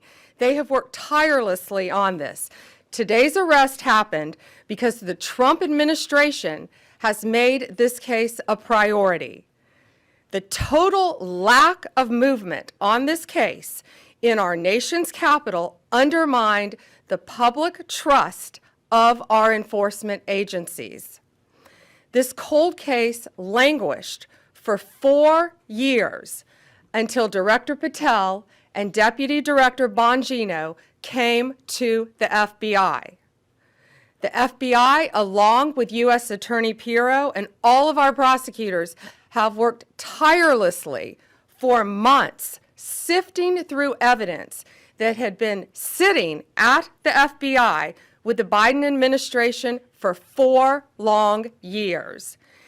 Let me be clear, there was no new tip, there was no new witness, just good, diligent police work and prosecutorial work, working as a team along with ATF, Capitol Police, Metropolitan Police Department, and of course, the FBI. We are working every day to restore the public's trust. We hope that today is a significant step towards that progress. We'll share more information when we can and when it unfolds. I cannot stress enough how hard Director Patel and Deputy Director Bongino have worked for months to make our nation's capital safer and to make our country safer. I'd like to introduce now Director Patel. Thank you, General. When you attack American citizens, when you attack our institutions of legislation, when you attack our nation's capital, you attack the very being of our way of life. And this FBI and this Department of Justice stand here to tell you that we will always refute it and combat it. We will provide the safest country the nation has ever seen under President Trump's leadership here. And that's what we did here today with great resolve on a case of massive public importance, as it should be. An individual who is now alleged to have placed multiple explosive devices to blow up multiple people and multiple officials, innocent civilians, is now arrested thanks to the brave men and women of the FBI and the interagency. I want to take a moment to thank the Metropolitan Police Department, the United States Capitol Police, our brave prosecutors, the Department of Justice, and our leader, Attorney General Pam Bondi, and U.S. Attorney Jeanine Pirro, whose relentless work on this case made this possible. As the Attorney General said, we did not discover any new information.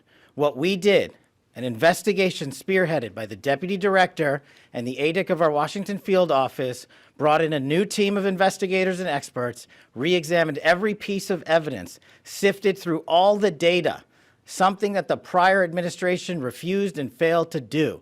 As a result of that, we generated numerous investigative leads, executed multiple legal process with our U.S. attorney partners, and came to this conclusion today. And that is why we were able to safely secure this individual into custody.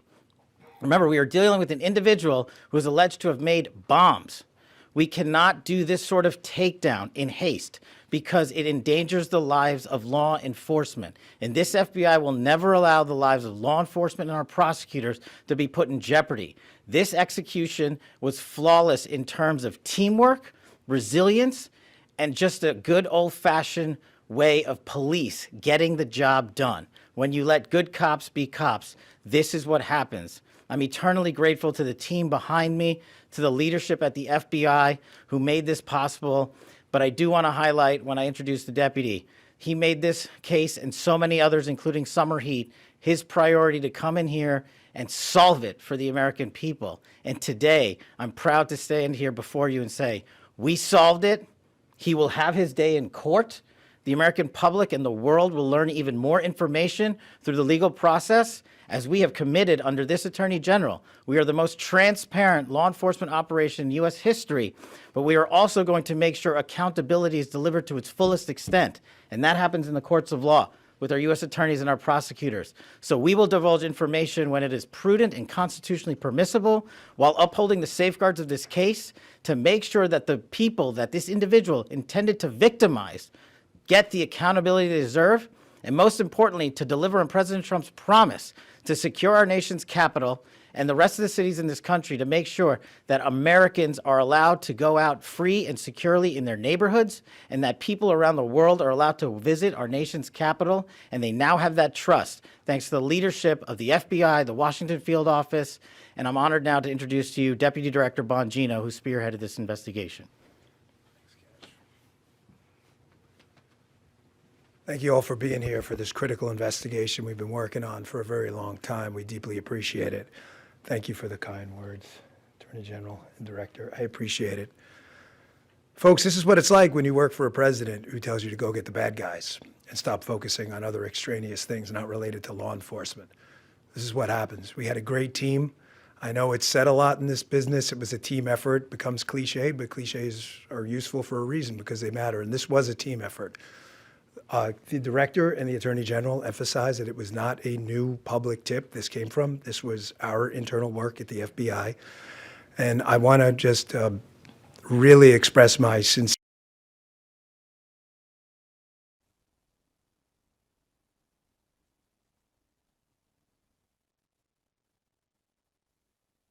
Everybody lost the feed. We're trying to get it back. Yeah, Fox's feed went down, others went down, so we'll try to get it back. But look, nothing was said. Nothing. There was a lot of back padding, but it's a good day for them. Let's not begrudge the FBI a moment of celebration as they announce they have caught what they say is the pipe bomber, Brian Cole Jr. Charged him under 18 U.S.C. 844 with use of an explosive device. More charges to come, potentially. Saying this cold case, Pam Bondi, Attorney General, languished for 4 years until Director Patel and Deputy Director Bongino came to the FBI. Ms. Bondi also saying that search warrants are being executed right now on his property. that we will share more info when we can and when it unfolds, is suggesting that the legal documents submitted at his arraignment later will have the details of why they believe it's him, I guess. We learned next to nothing new about him in that presser, Michael. But notwithstanding the fact that the FBI did a lot of, go us, it is kind of a day for go us over at the FBI, and they've certainly taken a lot on the chin since they got in there. They certainly have. The question on all of our minds is, why didn't they tell us anything about him? And there are two potential reasons for that, I think. One is they might just not know. They just arrested this guy. They're executing more search warrants, so they might not know. And that is, without question, that should be the first place that we go to. However, let's say that they do know something, and everyone's going to try to speculate. Is the information that they have suggesting that he's on the right, or is it suggesting that he's on the left? It seems to me, from the fact that we haven't really heard anything about him from the FBI, probably the evidence puts him on the left. Because if there were a ton of evidence, now I'm going to put on my real cynical politician hat. If there were evidence placing him on the right, I think it would probably behoove the administration to release any information whatsoever that could complicate the story and put him onto the left or make his political motivations ambiguous. The fact that they've told us nothing, they say, look, we're gonna release biographical information when it is prudent to do so. We don't want to compromise the investigation. We don't. To me, suggests if there is evidence about a political motivation, probably it is that he's on the left, and that we'll hear about that soon enough. And that would back up all of the information we had even before the press conference, which was most of the information that we're going to get, period. But let's not forget, we didn't know anything about this guy for 5 years. And it might be the case that we might not know anything about this guy for 5 years and a week or 2 weeks or 2 months or something else. I want to hear the building blocks of how they found him. I want to hear exactly what they saw in those files that led them to this guy. And you know what? We may indeed hear all of that, because as of right now, we are scheduled to have a sit down with Kash Patel on this show tomorrow. So he's agreed to do an interview with us, and I'm going to ask him all those questions, and it will be post-arraignment. So we should have more details, and we should be able to get all the little breadcrumbs that led them right to this guy. Was it just a matter of sheer will and determination and, good old-fashioned police work? Why? All I keep thinking about, Michael, are those burn bags of information they found in some old room that Comey had at the FBI. And then Chris Wray. Why were those there? What was this, a disorganized, dysfunctional group, or just a nefarious group that was actively ignoring this case because they didn't like where it was leading? We really don't know. But with government, incompetence 99% of the time is your best bet. We just don't know yet here, and I'm fascinated to hear him explain it to us. There is this question as to how the U.S. Marshals were able to track down the cell phones of every single person who ever even had a thought about traveling to the Capitol on January 6th and, arrest them in their showers 6 months later. But this guy, we've just known nothing about for 5 years. I agree with you, Megyn. It certainly could be incompetence, but knowing what we know about the DOJ and the FBI under Biden, it's and I'm sorry, under Democrats really for a very long time, it's hard for me to believe that. And that's a great interview tomorrow. That's very impressive. I think the only way I could scoop you on ratings is if I could get Brian Cole to sit down for an interview. But otherwise, that is going to be must listen. I can't wait to hear it. Thank you. You might be able to get Brian Cox, who actually was a very interesting guest and told us a lot about that ship. I literally almost fell out of my chair when I saw the name in my head. I read it as Brian Cox. I'm like, holy shit, he was just on the show. He fooled me too. No. Wow. Yeah. Not it. Brian Cox is a distinguished man of service who we really admire, not to be confused with Cole, who is now under arrest for use of an explosive device. Okay, the feed got back up, but they were still just doing a bunch more back padding. Darren Cox, the assistant director in charge of the FBI Washington field office, says they went through 3 million lines of data as part of the investigation. But again, nothing more specific than that. What's our timing, Steve? Do we have to go? I know Michael has to go. Okay, that's what we'll do. I know, Michael, you're going to have to leave. We're going to go back to this presser and continue monitoring it. Thank you, my friend. It's great to see you today, as always. Excellent to be with you, Megyn. I'll look forward to that interview tomorrow. Okay, I will continue to pursue every check back in. resource that we have to ensure that the D.C. pipe bomber is brought to justice. Thank you. You keep hearing the words partnership and team, and that's what we are. And we could not do this without our U.S. Attorney, Jeanine Pirro. Jeanine, from day one, has worked tirelessly for our country and for our nation's capital. It's my honor to introduce my friend, U.S. Attorney Jeanine Pirro. Thank you very much, Attorney General. And you have been listening to a lot of thank yous and a lot of gratitude. The reason that we're thanking each other to the extent that we are today is because we have seen in this case an incredible collaboration around the clock, in the middle of the night. It doesn't matter. We call each other, we make contact, they need a warrant, they need something, someone wants legal advice. These are the men and women who never give it up.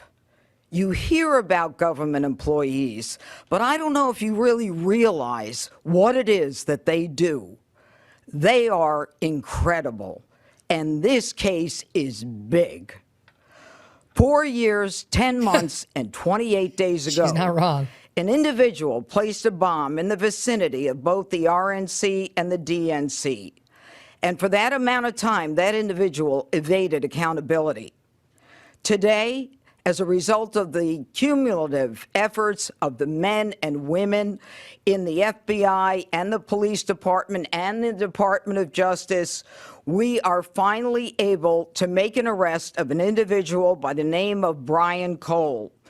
As the Attorney General has indicated, he is arrested for transporting an explosive device in interstate commerce, as well as the attempted malicious destruction by means of explosive materials.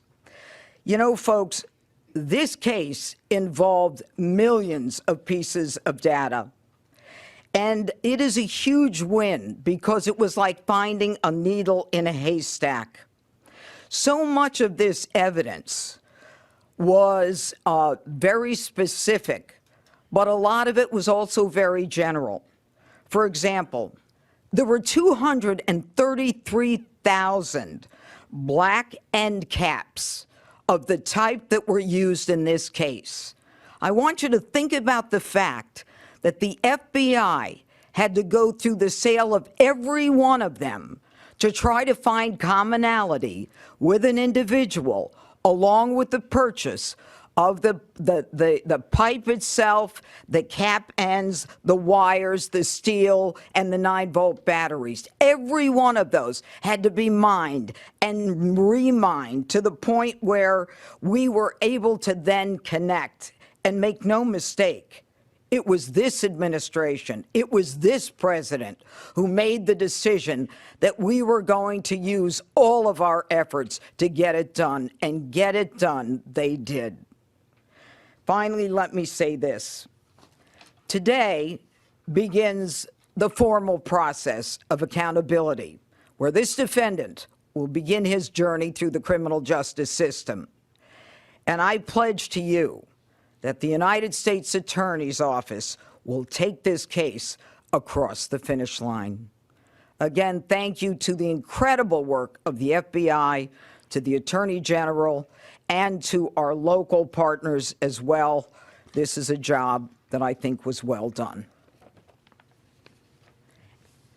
Thank you. President Trump's directive to all of us was to not only make America safe again, but D.C., and to make it safe and beautiful. We could not have done that without our partnership with Mayor Bowser and Chief Smith. It is my honor to introduce Metropolitan Police Department Chief Smith.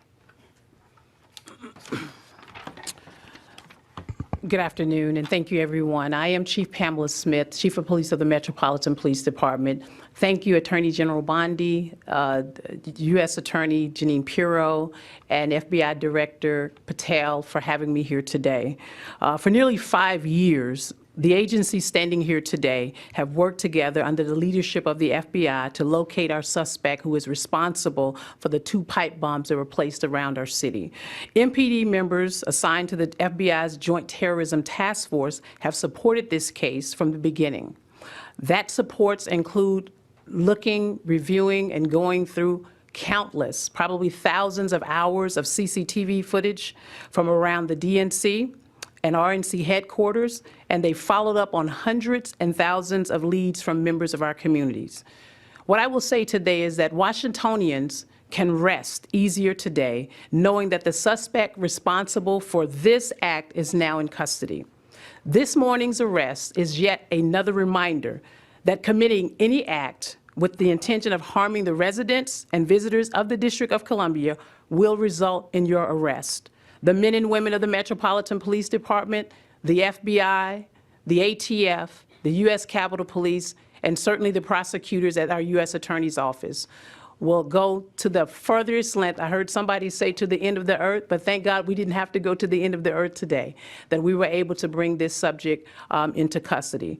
I want to commend the men and women of the FBI and the members of the Metropolitan Police Department and all of the agencies who are standing behind me today on a job well done. I will turn it over now to Attorney General Bondi. We're going to take some questions. Just remember, as I said in the beginning, this is ongoing. It's very active. The search warrants are still being executed. Many charges potentially to come. So just keep that in mind when asking your questions. Jake, Fox News.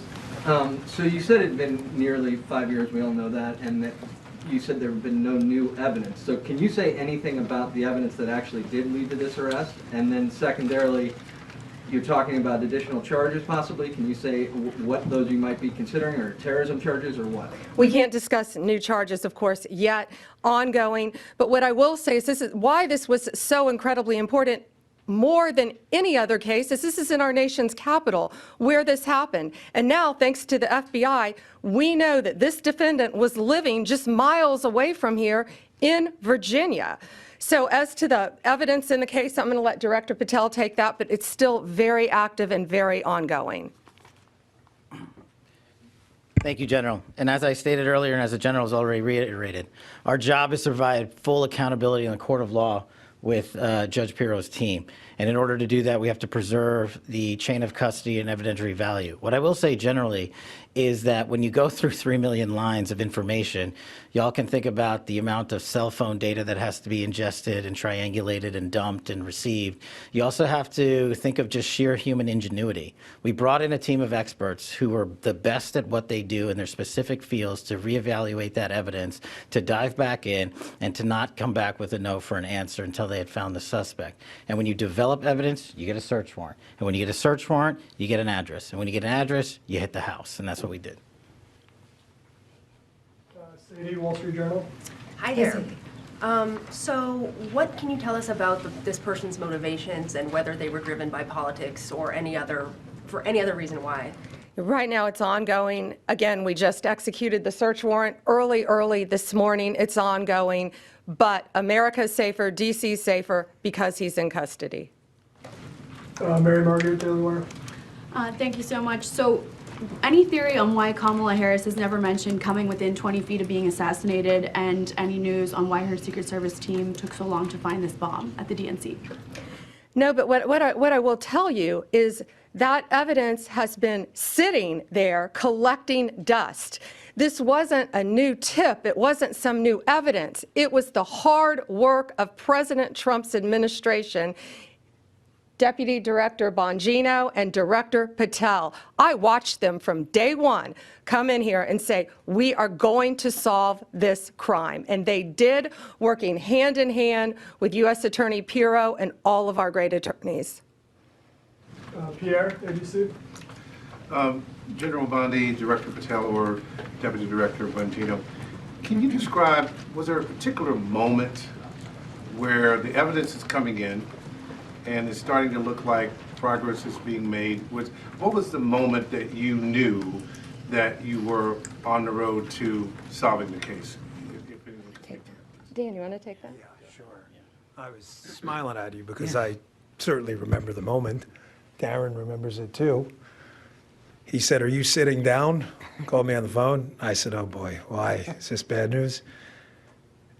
And he said, "I think we got him." What exactly that tip was, we're going to have to pass on that for right now while we're still, obviously we're in the prologue of a long book. This is just the beginning. This is not the end of the investigation, as you all well know, having reported on these for a long time. There's interviews to be conducted. The search warrant processing scene is not even done.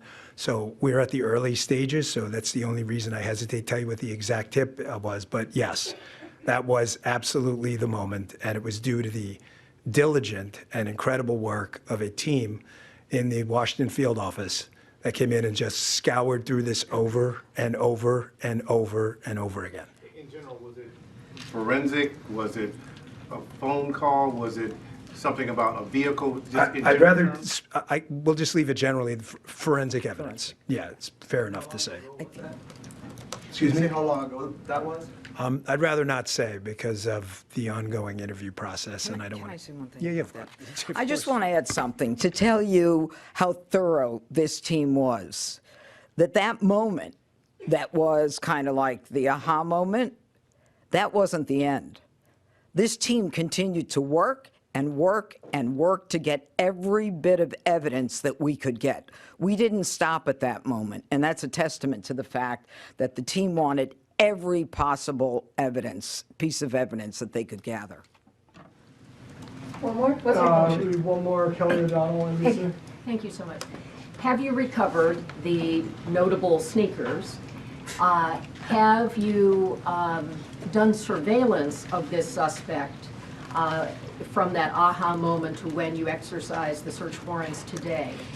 And obviously this happened on January 5th into January 6th. How should the public look at this case separate from all of the cases related to what transpired on January 6th and the president's subsequent pardons? I'm going to let Director Patel take the evidence part. We have to be careful again. You've asked very good investigative questions, but this is ongoing, very active. But America should feel safer today. We say a pipe bomb. These are bombs. These were live, active bombs that were placed in Washington, D.C. Director. Thank you. This shows you how much detail you and the American public have paid attention to this case. Of course, we analyzed everything that you're seeing on this poster board and information that you will see through the formal charging process and court process. But we want to let that evidence speak for itself because, again, we do not want to disrupt the accountability that we owe the American public. Yes, you heard about the cell phone tower data. Yes, you heard about, of course, we surveil individuals who we think we're going to blow up American citizens. But how and when we do it and why we do it is not something we're ever going to reveal unless the Department of Justice deems it fit at trial. So we appreciate your attention to detail and your hardcore investigative work, but you can just imagine some of those same skills were being utilized by this FBI, this Department of Justice, our partners, the ATF, and everybody across the board. And this is an interagency win for the American people. Radar before. Thank you all. And one more thing, this is the best birthday present I think Deputy Director Bongino could ask for today. Happy holidays, Merry Christmas. Thank you. Wow, an extraordinary day for the country, for the FBI, and for justice. Now being told that they do have Brian Cole in custody, that he is the alleged pipe bomber of January 5th, 2021. And we did that time get a bit more information, not a ton, but some, saying that they went through millions of pieces of data. They said it was like finding a needle in a haystack, pointing out that there were this is Jeanine Pirro mentioned, there were 233,000 black end caps, like the caps you put on a pipe, that they had to look through, like the purchases of those. The 9-volt batteries she mentioned, the pipes themselves. We went through it all to connect the dots, she said. Then they went on, excuse me, Kash Patel adding, 3 million lines of info, cell phone tower info, that we brought in a team of experts to come back in and pour over all of this information. We told them we would not take no for an answer. Find the suspect. Then saying, Pam Bondi saying, this evidence has been sitting there collecting dust under Joe Biden. It was the hard work of Dan Bongino and Kash Patel that got it done. Jeanine Pirro saying this team came back and worked to get every possible piece of evidence. The question by Kelly O'Donnell, was she still with NBC? I don't watch mainstream media anymore. Asking if they recovered the sneakers, if they did any surveillance.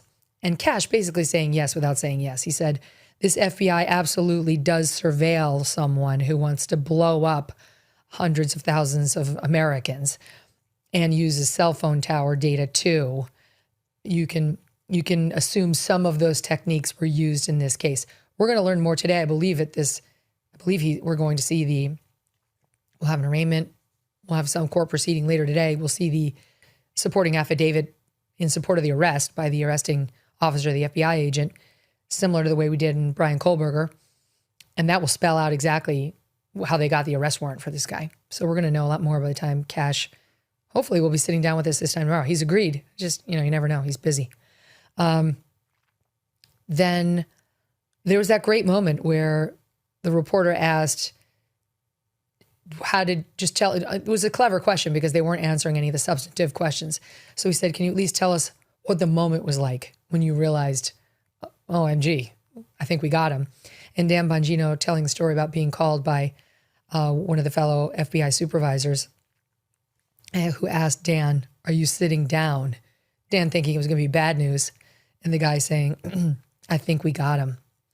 Then they pointed out the search warrant is right at this moment still being executed, so they can't share the exact tip or comment that followed that, but did say it was forensic evidence. It was forensic. That could mean anything.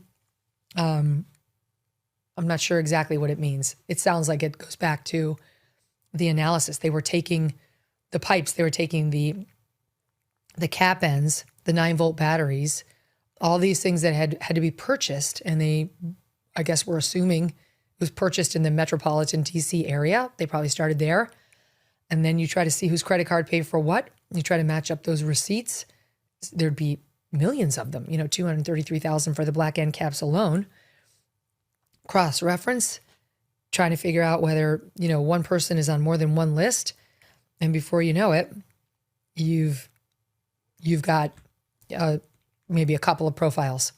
And then you see height, right? You try to figure out who could I rule out? This person has died since then. This person, whatever, is 6'4".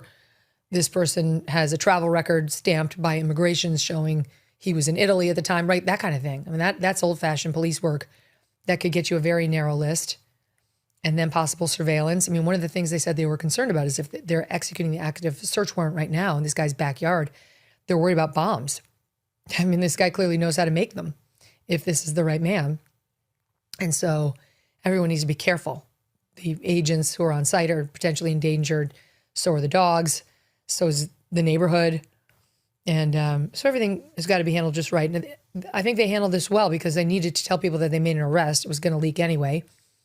But they didn't get too far ahead of their skis by saying anything that could compromise the investigation prior to actually charging him in court. And then passing the baton to Jeanine Pirro, the U.S. attorney now for the District of Columbia. Look, it was a great day for the FBI. And I didn't realize it was Dan's birthday. Happy birthday to him. Such a sweetheart. He's had a rough few months down there too. I don't think any of them really loving being in government. You can't blame them. Does it look fun? It doesn't look fun to me. Dan had a great life. So did Cash on the outside. They did this for all of us. They've received nothing but shit for saying yes. I mean, nothing.